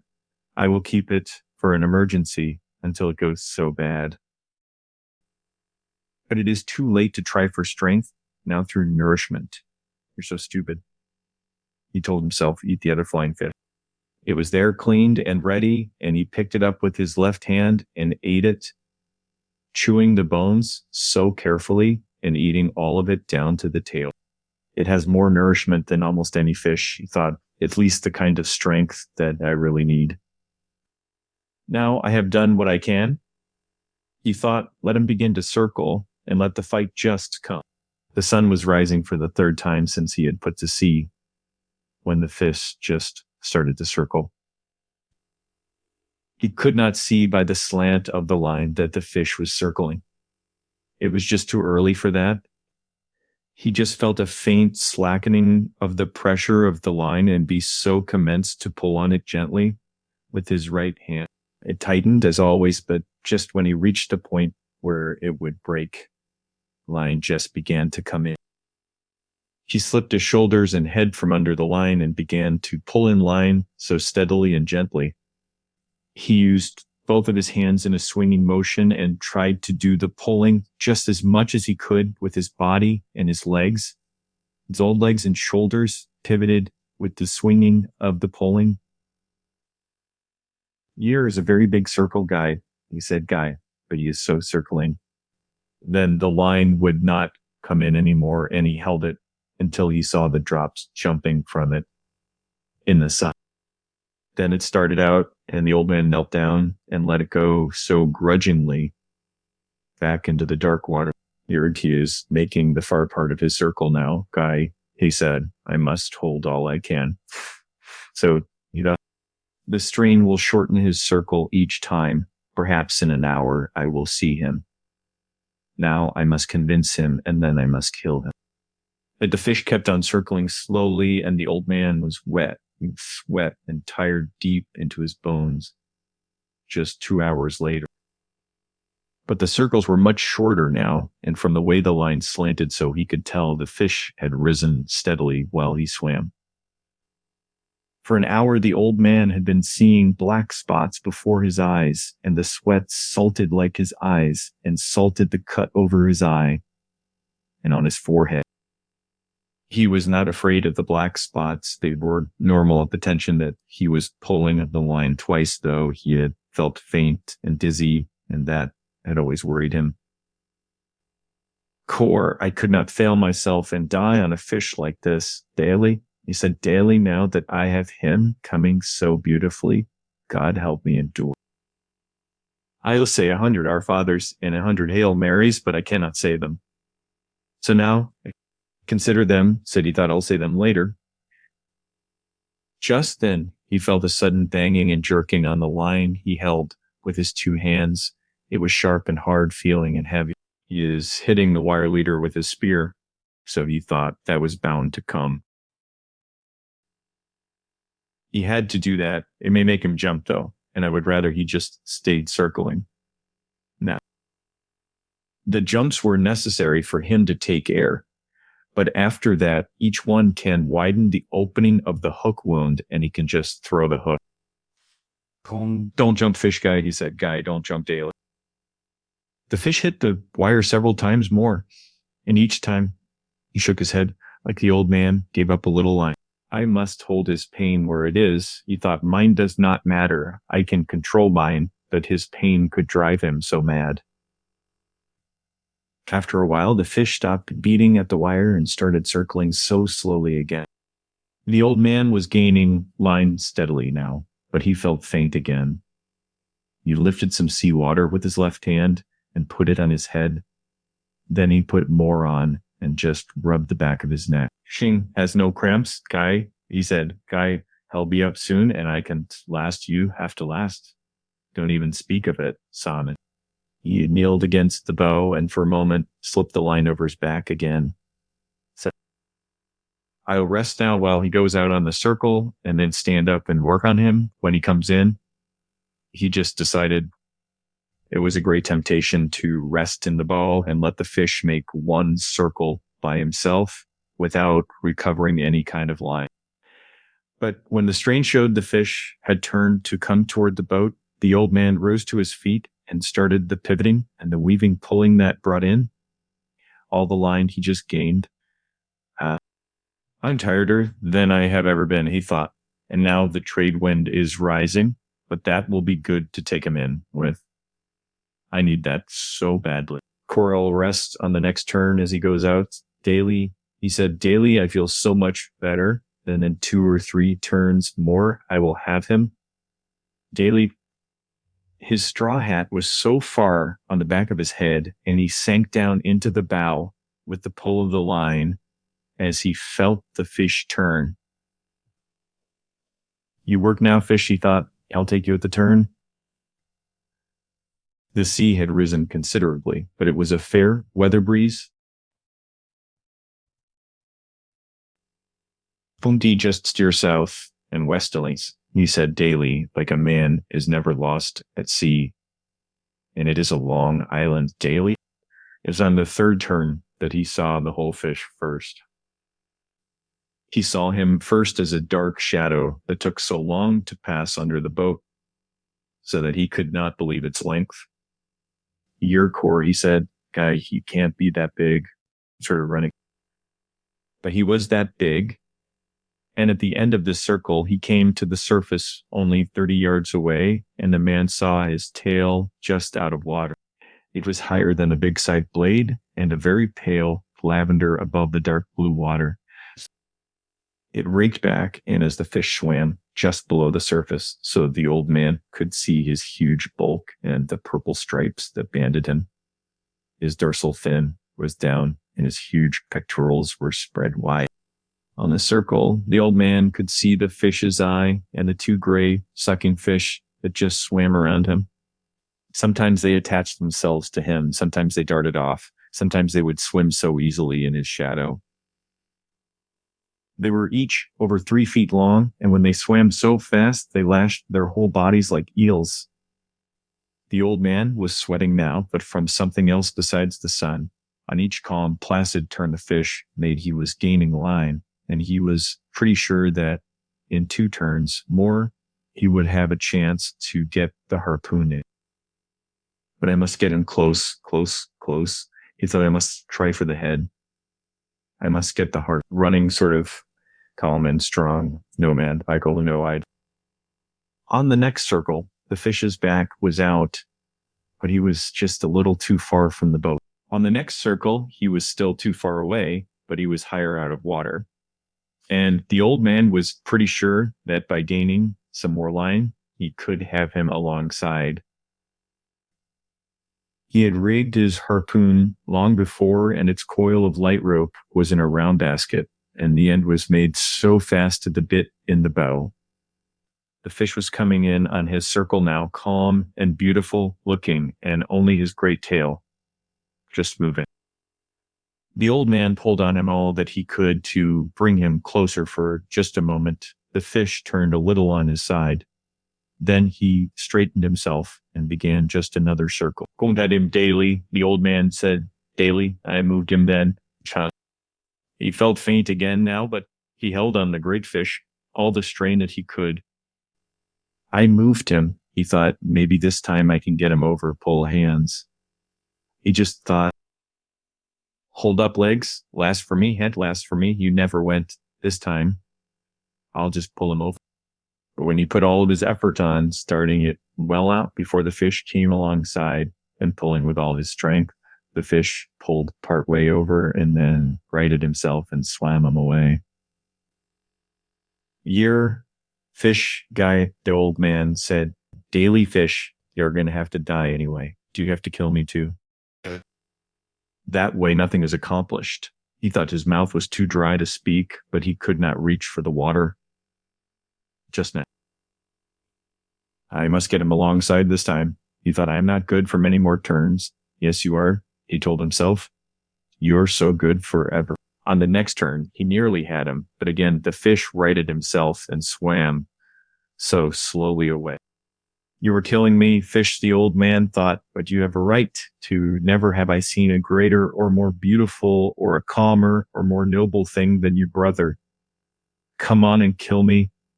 And I do not care who just kills who. Now you are getting confused in the head. He thought, you must keep your head clear. Keep your head clear and know how to suffer like a man, or maybe a fish, he thought. You're clear up, head guy, he said in a voice he could hardly hear. Star clear up, you'd all. Twice more it was the same on the turn.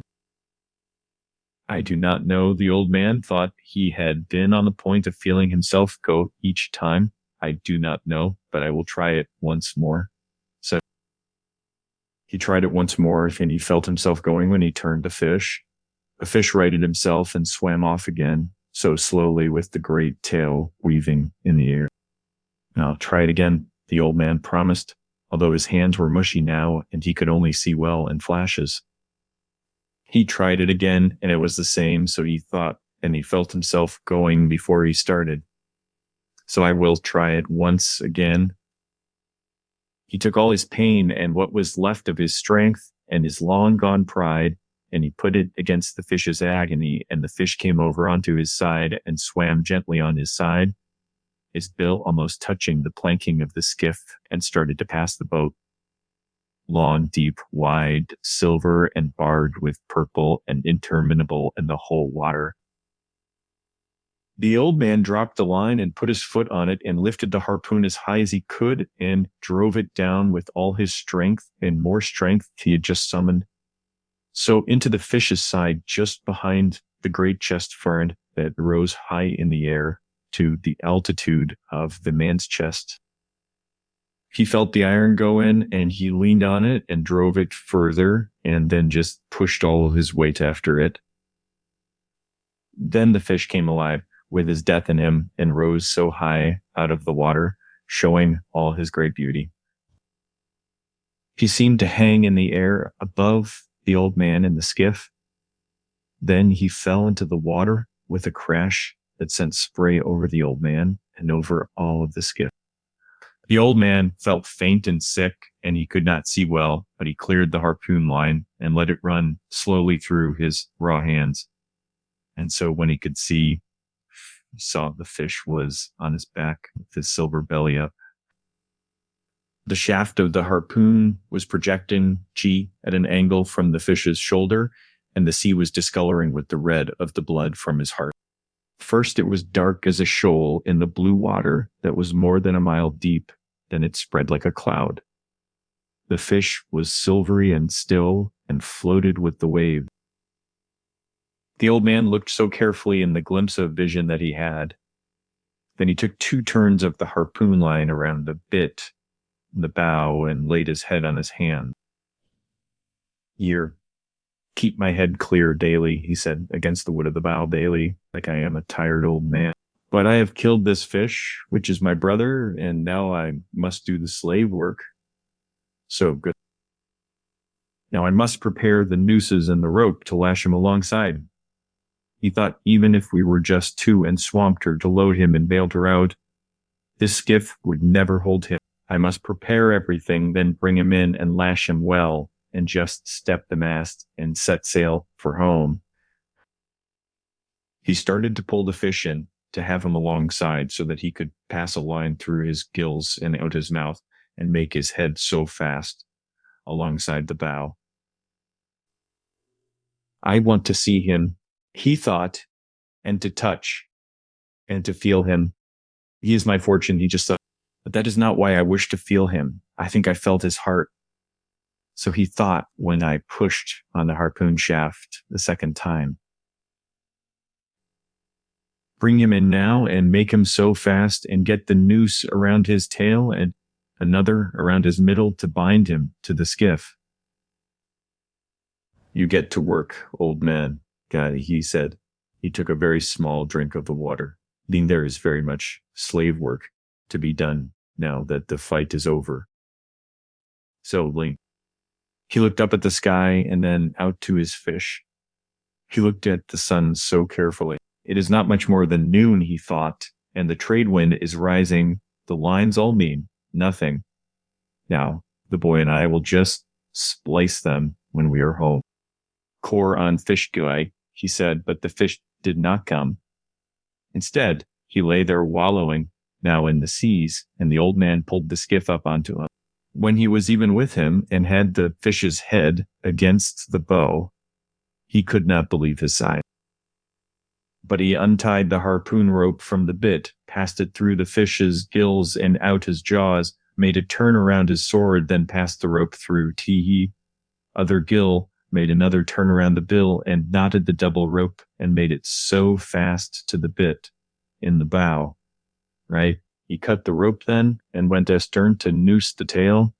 The fish had turned silver from his original purple and silver, and the stripes showed the same pale violet color as his tail. They were wider than a man's hand, with his fingers spread, and the fish's eye looked as detached as the mirrors in a periscope, or as a saint in a procession. It was the only way to kill him. Guy, the old man, said he was feeling better since the water, and he knew he would not go away, and his head was so clear. He's over 1,500 pounds the way he is. He thought maybe much more. If he dresses out two, maybe thirds of that at 30 cents a pound. Core, I need a pencil for that. Guy, he said, Guy, my head is not that clear, but I think the great Damagio would be so proud of me today. I had no bone spurs, but the hands in the back hurt truly daily. I wonder what a bone spur is, he thought. Maybe we just have them without knowing of it. He made the fish fast to bow and stern and to the middle thwart. He was so big it was like lashing a much bigger skiff alongside. He cut a piece of line and tied the fish's lower jaw against his bill so his mouth would not open and they would sail as cleanly as possible. Then he stepped the mast, and with the stick that was his gaff and with his boom rigged, the patched sail drew, the boat began to move, and half lying in the stern he sailed south. OF. He did not need a compass to tell him exactly where southwest was. He only needed the feel of the trade wind and the drawing of the sail. I'd better put a small line out with a spoon on it and try and get something to eat and drink for the moisture. But he could not find a spoon, and his sardines were rotten. So he hooked a patch of yellow gulf weed with a gaff as they passed and shook it so that the small shrimps that were in it just fell onto the planking of the skiff. There were more than a dozen of them, and they just jumped and kicked like sand fleas. The old man pinched their heads off with his thumb and forefinger and ate them, chewing up the shells and the tails. They were very tiny, but he knew they were nourishing and they tasted pretty good. The old man still had 2 drinks of water in the bottle, and he used half of one after he had just eaten the shrimp. The skiff was sailing so well, considering the handicaps, and he steered with the tiller under his arm. He could see the fish, and he had only to look at his hands and feel his back against the stern to know that this had truly happened and was not just a dream. At one time, when he was feeling so badly toward the end, he had always thought perhaps it was a dream. Then, when he had seen the fish come out of the water and hang motionless in the sky before he fell, he was pretty sure there was some great strangeness, and he could not believe it. Then he could not see well, although now he saw as well as ever. Now he knew there was the fish, and his hands and back were no dream. The hands cure quickly. He thought, I bled them clean, and the salt water will heal them. The dark water of the true Gulf is the greatest healer that there always is. All I must do is keep the head clear.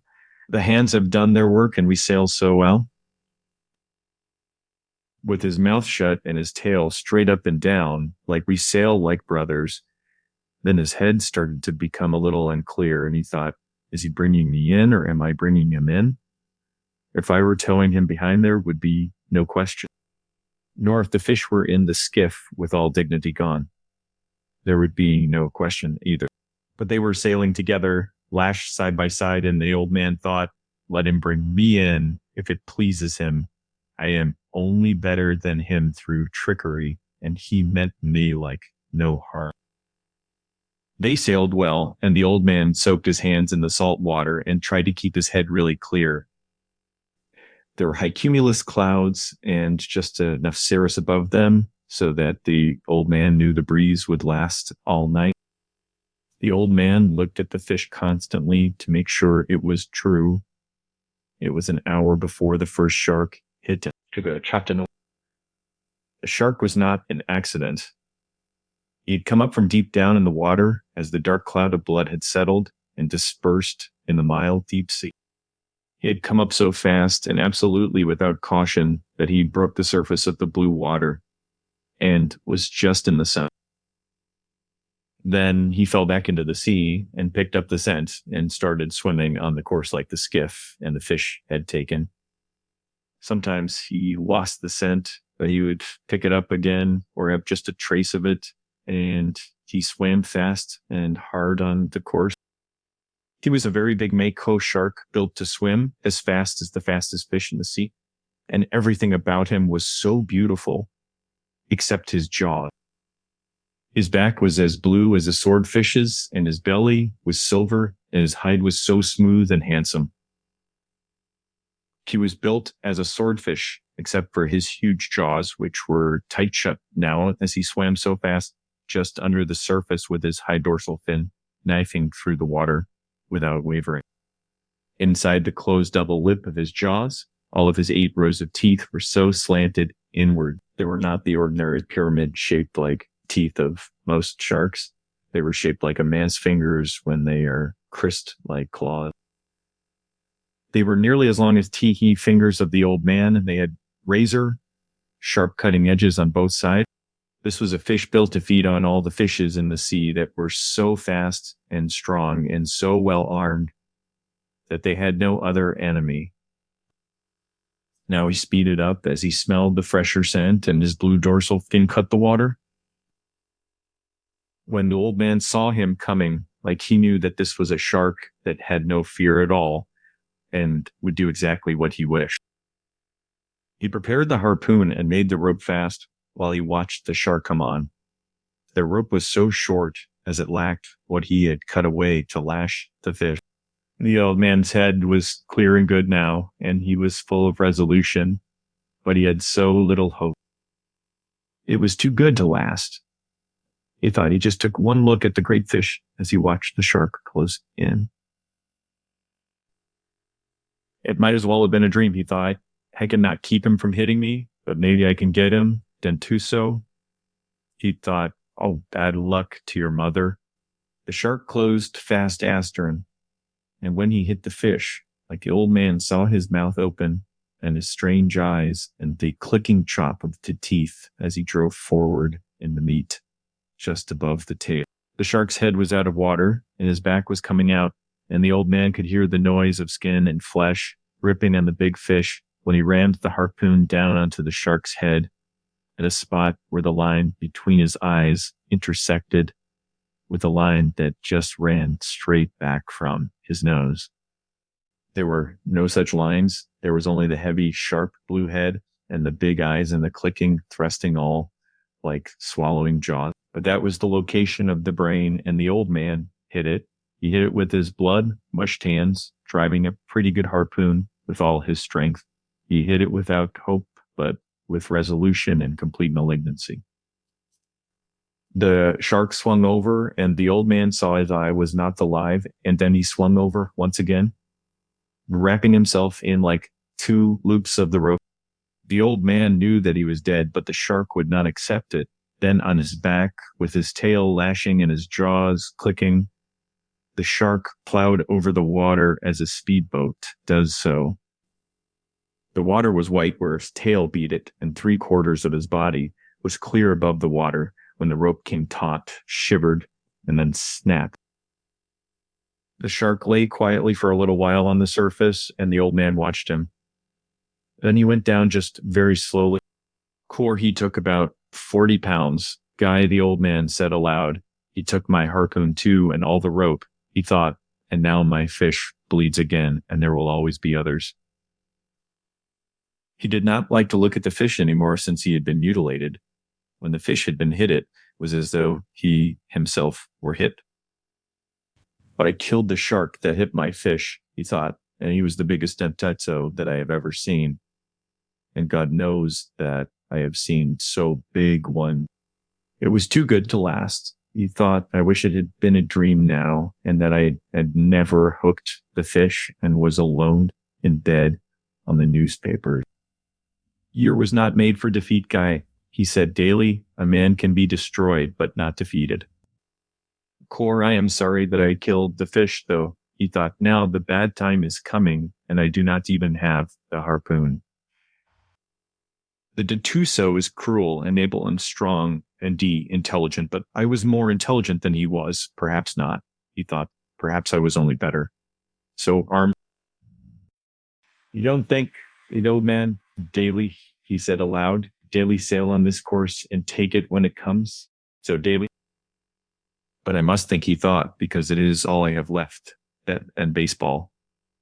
I wonder how the great D. Mayhew would have liked the way I hit him in the brain. It was no great thing. So he thought, any man could do it. But do you think my hands were as great TA handicap as the bone spurs? I cannot know. I never had anything wrong with my heel, except the time the stingray stung it when I stepped on him when swimming and paralyzed the lower leg and made the unbearable pain. Kor, think about something cheerful. Old man, Guy, he said. Guy, every minute now you are closer to home. You sail later for the loss of 40 pounds. He knew quite well the pattern of what could happen when he reached the inner part of the current. But there was nothing to be done, like now. You're there is good, he said aloud, because I can lash my knife to the butt of one of the oars. So he did that with the tiller under his arm and the sheet of the sail just under his foot. You're in, he said. Guy, I'm still an old man, but I am not so unarmed. Daily. The breeze was fresh now, and he sailed on. Well, he watched only the forward part of the fish. It is silly to hope, he thought. Besides, I believe it is a sin. Do not think about sin, he thought. There are just enough problems now without sin. Also, I have no understanding of it. I have no understanding of it, and I am not sure that I believe in it. Perhaps it was just a sin to kill the fish. I suppose it was, even though I did it to keep me alive and feed so many people. But then everything is a sin. Do not think about sin. It is much too late for that, and there are people who were paid to do it. Let them think about it. You were born to be a fisherman, as the fish was born to be a fish. San Pedro was a fisherman, as was the father of the great Damaguya. But he liked to think about all things that he was involved in, and since there was nothing to read and he did not have a radio, he thought so much, and he kept on thinking about sin. You did not kill the fish only to keep alive and to sell for food. So you killed him for pride and because you are a fisherman. You loved him when he was alive, and you loved him after. If you love him, it is not a sin to kill him. Or is it more? Going, you think too much, old man, Guy, he said aloud. But you enjoyed killing the Dentasso. He thought, he lives on the live fish, as you always do. He is not a scavenger, nor just a moving appetite as some sharks are. He is so beautiful and noble and knows no fear of anything. Yura killed him in self-defense, the old man said aloud, daily, and I killed him pretty well. Querd, he thought, everything kills everything else in some way. Fishing kills me exactly as it keeps me alive. The boy keeps me alive. He thought, I must not deceive myself too much. He leaned over the side and pulled loose like a piece of the meat of the fish, where the shark had cut him. He chewed it and noted its quality and its good taste. It was firm and juicy, just like meat, but it was not red. There was no stringiness in it, and he knew like it would bring the highest price in the market. But there was no way to keep its scent out of the water, and the old man knew that a very bad time was actually coming. The breeze was steady. It had backed a little further into the northeast, and he knew that meant that it would not fall off. The old man looked ahead of him, but he could see no sails, nor could he see the hull, nor the smoke of any ship. There were only the flying fish that went up from his bow, sailing away to either side, and the yellow patches of Gulf weed He could not even see a whole bird. He had sailed for 2 hours, resting in the stern and sometimes chewing a bit of the meat from the marlin, trying to rest and to be strong. So he saw the first of the 2 sharks. So Dacor, he said aloud, there is no translation for this word, and perhaps it is just a noise such as a man might make involuntarily, feeling the nail go through his hands and into the wood. Team Nacor. Galanos guy, he said aloud, he had seen the second filly, now coming up behind the fish, and had identified them as shovel-nosed sharks by the brown, so triangular fin and the sweeping movements of the tail. They had the scent and were so excited, and in the stupidity of their great hunger, they were losing and finding the scent in their excitement, that they were closing all the time. The old man made the sheet fast and jammed the tiller. Then he took up the oar with the knife lashed to it. He lifted it as lightly as he could because his hands rebelled at the pain. Then he opened and closed them on it lightly to loosen them. He closed them firmly so they would take the pain now and would not flinch and watch the sharks just come. He could see their wide, flattened, shovel-pointed heads now and their white-tipped, wide pectoral fin. They were hateful sharks, bad-smelling scavengers as well as killers, and when they were hungry, they would bite an oar or the rudder of a boat. It was these sharks that would cut the turtles' legs and flippers off when the turtles were asleep on the surface, and they would hit a man in the water. So if they were hungry, even if the man had no smell of fish blood nor of fish slime on him. You're Gillian to go, the old man said daily, like Galanos. Come on, Galanos. We connect on Galanos. Teammate. They came, but they did not come as the Mako had come. One turned and went out of sight under the skiff, and the old man could feel the skiff shake as he just jerked and pulled on the fish. The other watched the old man with his slitted yellow eyes, and then came in so fast with his half circle of jaws wide to hit the fish where he had already been bitten. The line showed clearly on the top of his brown head and back where the brain joined the spinal cord, and the old man drove the knife on the oar into the juncture, withdrew it, and drove it in again into the shark's like yellow cat, like eyes. The shark let go of the fish and slid down, swallowing what he had taken as he died. The skiff was still shaking with the destruction the other shark was doing to the fish, and the old man let go the sheet so that the skiff would just swing broadside and bring the shark out from under.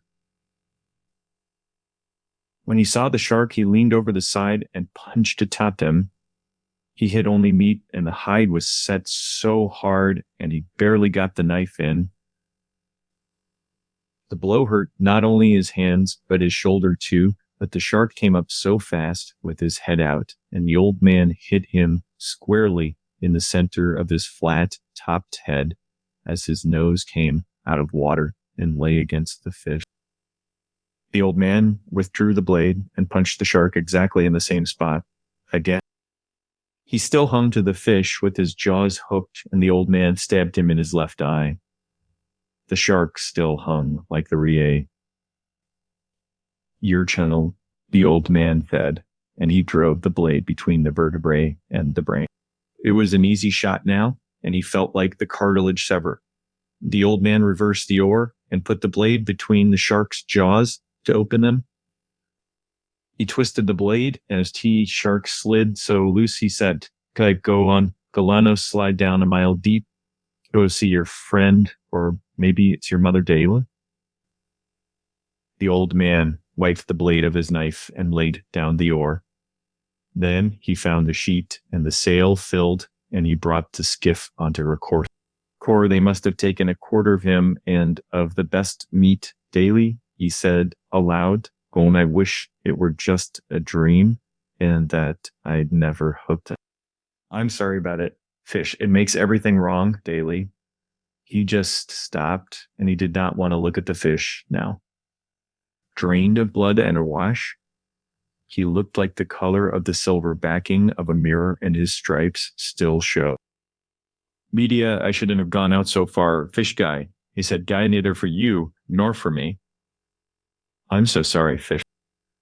Now, he said to himself, look to the lashing on the knife and see if it has been cut, then get your hand in order, because there still is more to come. Core, I wish I had a stone for the knife. So Year, the old man said after he had checked the lashing on the oar butt, Core, I should have brought a stone guy. Should have brought many things. But you did not bring them, old man. Now is no time to think of what you do not have. Think of what you can do with what there is. Media give me so much good counsel, scene. He said aloud, Guy, I'm tired of it daily. He held the tiller under his arm and soaked both his hands in the water, just as the skiff drove forward. Or he's how much that last one took, Guy, he said, Guy, but she's so much lighter now. Daily. He did not want to think of the mutilated under-like side of the fish. He knew that each of the jerking bumps of the shark had been meat torn away, and that the fish now made a trail for all sharks as wide as a highway through the sea. He was a fish to keep a man all winter. He thought, don't think of that. Just rest and try to get your hands in shape to defend what is left of him. The blood smell from my hands means nothing, with all that scent in the whole water. Besides, they do not plead much. There is nothing cut that means anything. The bleeding may just keep the left from cramping. What can I think of now? He thought, nothing. I must think of nothing. And just wait for the next ones. I wish it had really been a dream, he thought, but who knows? I might have turned out really well. The next shark that came was a single shovel nose. He came like a pig to the trough. If a pig had a mouth so wide that you could just put your head in it. The old man let him hit the fish and then drove the knife on the oar down into his brain.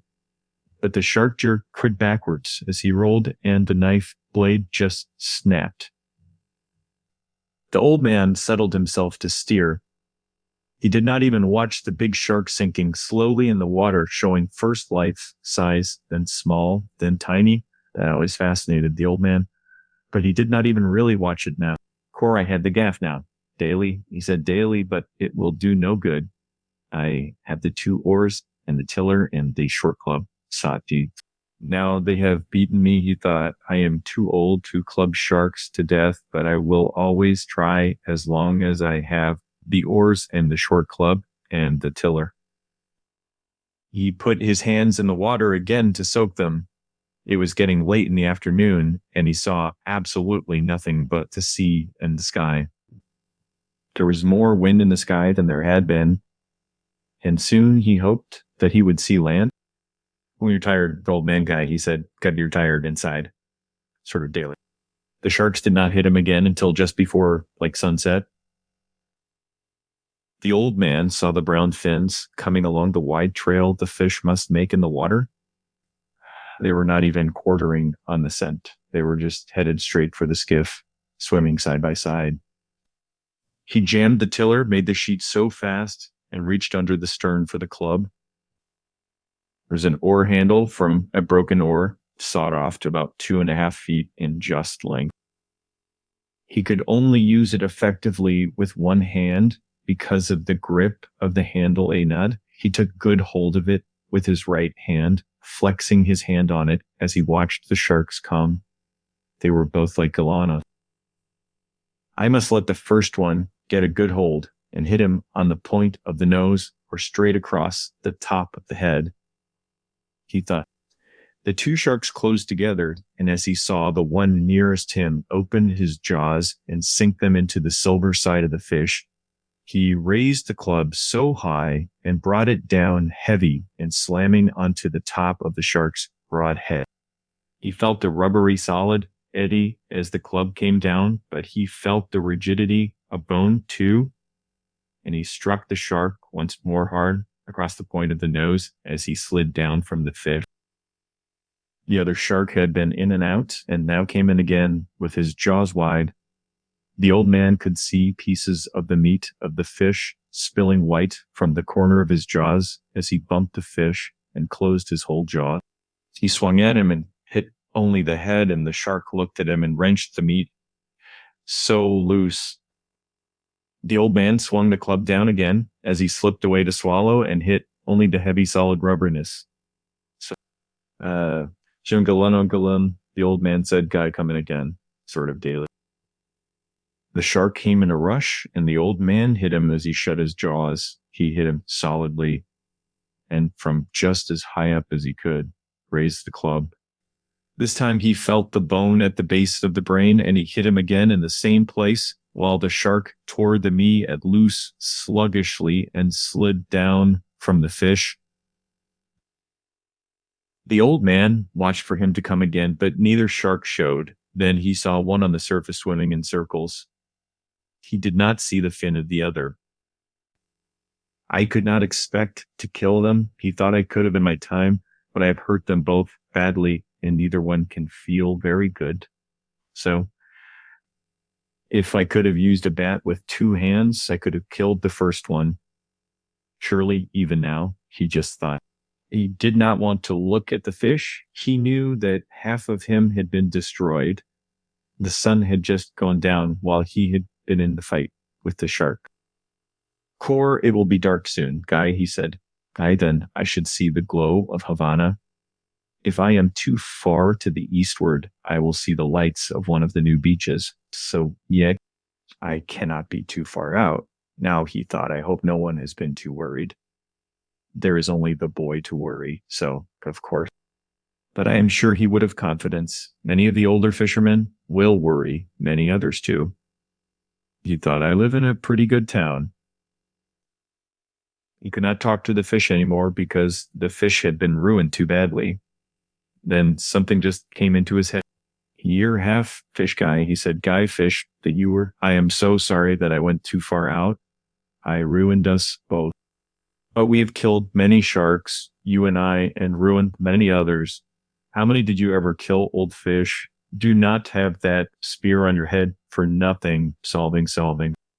He liked to think of the fish and what he could do to a shark if he were just swimming free. I should have chopped the bill off to fight them with, he thought, but there was no hatchet. And then there was no knife. But if I had and could have lashed it to an oar butt, what a weapon, then we might have fought them together. So what will you do now if they come in the night? What can you do?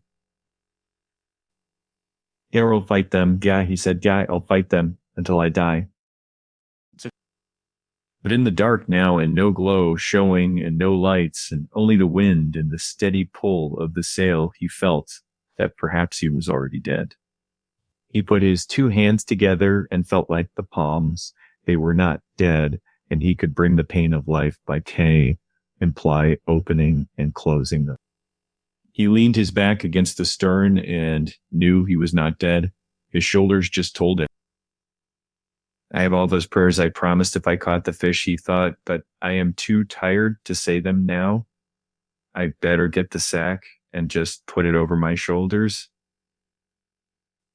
He lay in the stern and steered and watched for the glow to come in the sky. I have half of him, he thought. Maybe I'll have the luck to bring the forward half in. I should have some luck. No, he said, you just violated your luck when you went too far outside. Yearn be silly, Guy, he said aloud. Guy, and keep awake and steer. You may have much luck, yeah. Kor, I'd like to buy some if there's any place they sell it. Blah, like he said. What could I buy it with? He asked himself. Could I buy it with a lost harpoon and a broken knife and 2 bad hands? Kick you might, Guy, he said. Guy, you tried to buy it with 84 days at sea. They nearly sold it to you too, Soka. I must not think nonsense, he thought. Luck is a thing that comes in so many forms, and who can recognize her? I would take some, though, in any form and pay what they ask. I wish I could see the glow from the lights, he thought. I wish too many things, but T-hat is the kind of thing I wish for now. He tried to settle more comfortably to steer, and from his pain, he knew he was not just dead. He saw the reflected glare of the lights of the city at what must have been around 10 o'clock at night. So They were only perceptible at first, as the light is in the sky just before the moon rises. Then they were steady to see across the ocean, which was pretty rough now with the increasing breeze. He steers inside of the glow, and he thought that now soon he must hit the edge of the stream. Now it is over. He thought maybe they will probably hit me again, but what can a man do against them in the dark without a weapon? He was so stiff and sore now, and his wounds and all of the strained parts of his body hurt with the cold of the night. I hope I do not have to fight again. He thought, I hope so much I do not have to fight again. But by midnight he fought, and this time he knew the fight was useless. They came in a pack, and he could only see the lines in the water that their fins made and their phosphorescence as they just threw themselves on the fish. He clubbed at heads and heard the jaws chop and the shaking of the skiff as they took hold just below. He clubbed desperately at what he could only feel and hear, and he felt something seize the club, and it was just gone. He jerked the tiller free from the rudder and beat and chopped with it, holding it in both hands and just driving it down again and again. But they were up to the bow now and driving in one after the other and together tearing off the pieces of meat that show and glowing just below the sea as they turned to come once more.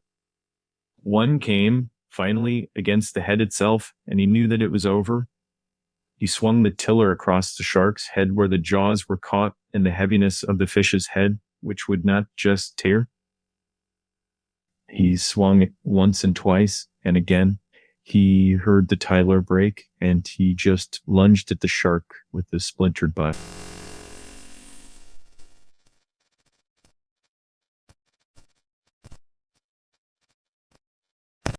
That was the last shark of the pack that came. There was nothing more for them to eat. So the old man could hardly breathe now, and he felt a strange taste in his mouth. It was coppery and sweet, and he was afraid of it for a moment, but there was not so much of it. He spat into the ocean and said, "Daily eat that, Galanos, and make a dream like you've killed a man." He knew he was beaten now, finally, and without remedy, and he went back to the stern and found the jagged end of the tiller would fit in the slot of the rudder, so well enough for him to steer. He settled the sack around his shoulders and put the skiff on her carousel. He sailed lightly now, and he had no thoughts nor any feelings of any kind. He was past everything now, and he sailed the skiff to make his home port as well, and as so intelligently as he could. In the night sharks hit the carcass as someone might pick up crumbs from the table. So the old man paid no attention to them and did not pay any attention to anything except just steering. He only noticed how lightly and how well the skiff sailed. Now there was no great weight like the cider. She's good. He thought she is sound and not harmed in any way except for the tiller that is so easily replaced. He could feel he was inside the current now, and he could see the lights of the beach colonies along the shore. He knew exactly where he was now, and so was nothing to get home. The wind is our friend anyway, he thought then. He added sometimes. And so the great sea with our friends and our enemies. And that he thought, that is my friend, just that he thought that will be a great thing. It is so easy when you are beaten, he thought. I never knew how easy it was and what beats you. He thought, Gonius guy, he said aloud, going out too far. So get chapter. When he sailed into the little harbor, the lights of the terrace were out, and he knew everyone was in bed.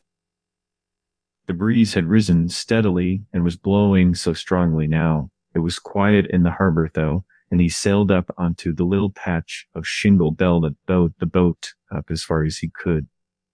Then he stepped out and made her fast to a rock. He unstepped the mast and furled the sail and tied it. Then he shouldered the mast and started to climb. It was then he knew the depth of his tiredness. He stopped for a moment and looked back and saw in the reflection from the streetlight the great tail of the fish standing up so well behind the skiffs, stern. He saw the white naked line of his backbone and the dark mass of the head with the projecting bill and all the nakedness between. He started to climb again, and at the top, he fell and lay for some time with the mast just across his shoulder. He tried to get up, but it was too difficult. And he just sat there with the mast on his shoulder and looked at the road. A cat passed on the far side, going John about his business, and the old man just watched it. Then he just watched the road. Finally, he put the mast down and stood up. He picked the mast up and put it on his shoulder and started up the road. He had to sit down like 5 times before he reached his shack.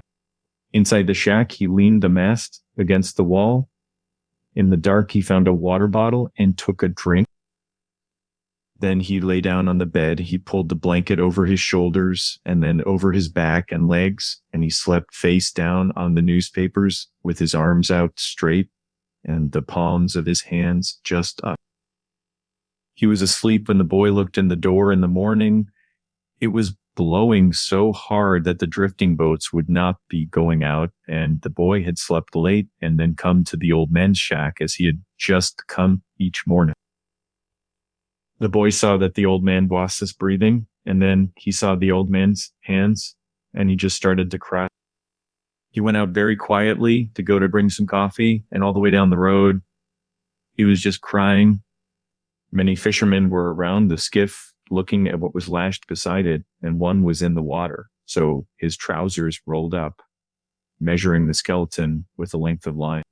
The boy did not go down. He had been there before, and one of the fishermen was just looking after the skiff for him. How's he, Guy? One of the fishermen shouted. During Guy and the boy called, he did not care that they saw him crying. Guy let no one disturb him. So Dale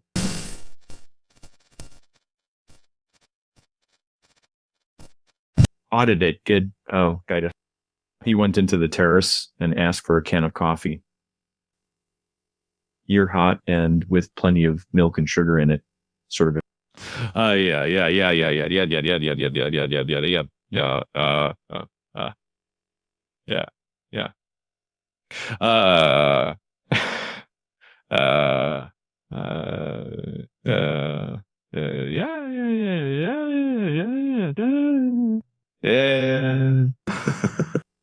Year afterwards, I will see what he can eat. So, right. Media, what a fish it was. Sonic, the proprietor, said, God, there has never been such a fish. Those were 2 fine fish you took yesterday, 2 days. You're my fish, God, the boy said, and he just started to cry again. Do you want a drink of any kind? Guy, the proprietor asked. Cord, the boy said. Gil, tell them not to bother Santiago. I'll be back. Tell him how sorry I am. And John 10 is, Linjichar, the boy said. The boy carried the hot can of coffee up to the old man's shack and sat by him until he woke. Once it looked as though he were waking, but he had gone back into heavy sleep, and the boy had gone across the road to borrow some wood to heat the coffee. Finally, the old man woke. Yerm, sit up. The boy said, Guy, drink this, Guy. He poured some of the coffee in a glass. The old man took it and drank it.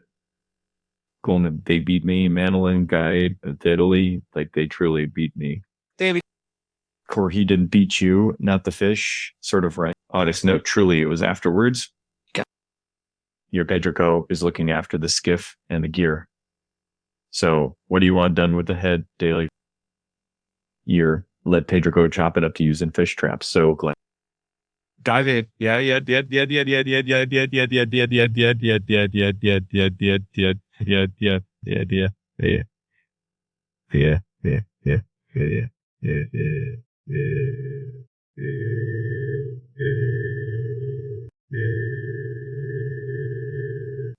Running, you keep it if you want it.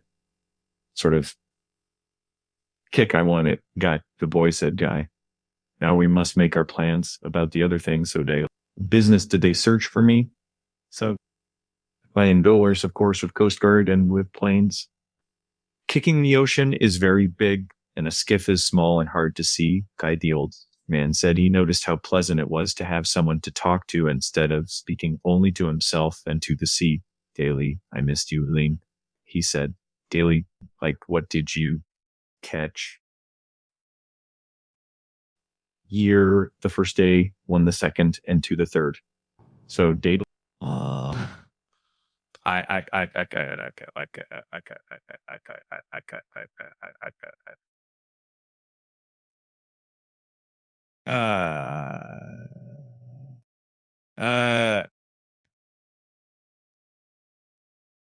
Yeah.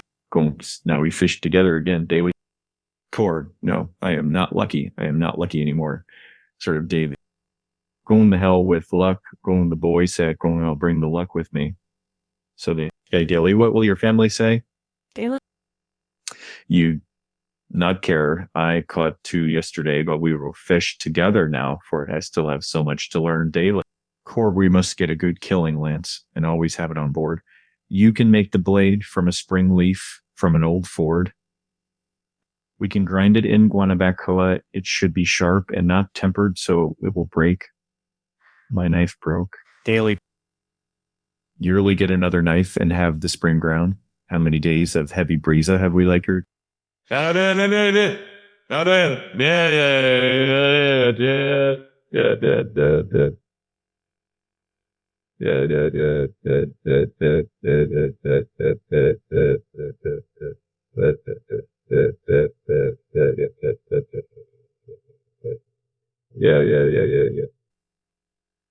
Year I will have everything in order. Go, the boy said. Go for you, get your hands well, old man. So get All right, size, how to care for them. In the night, I spat something strange and felt like something in my chest was broken. They would get that well too, guy, the boy said. Lie down, old man, and I will bring you your clean shirt and something like to eat. Daily. Year, bring any of the papers of the time that I was gone. So glad, the old man said. Core, you must get well fast, for there is so much that I can learn and you can teach me everything. How much did you suffer? Auden Guinea Gidley said, Core ill, bring the food and the papers. Guy, the boy said, get rest. Well, old man, I will bring stuff from the drugstore for your hands. So the business, don't forget to tell Pedrico the head is like his guide. No, I will remember, guy. As the boy went out the door and down the worn Coral Rock Road, like he was crying again. That afternoon, there was a party of tourists at the terrace and looking down in the water among the empty beer cans and dead barracudas.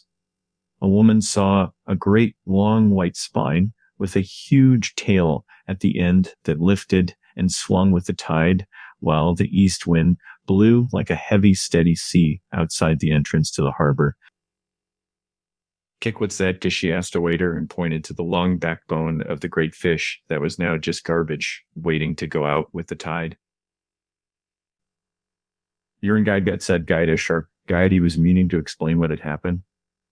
Now, tables and cha-cha race, right from rover. Reminded no sharks had such handsome, beautifully formed tails. Sort of dear. Home. I didn't either. Gary, her male companion, said. Up the road in his shack, the old man was sleeping again. He was still sleeping on his face, and the boy was sitting by him, watching him. The old man was always dreaming about the lion.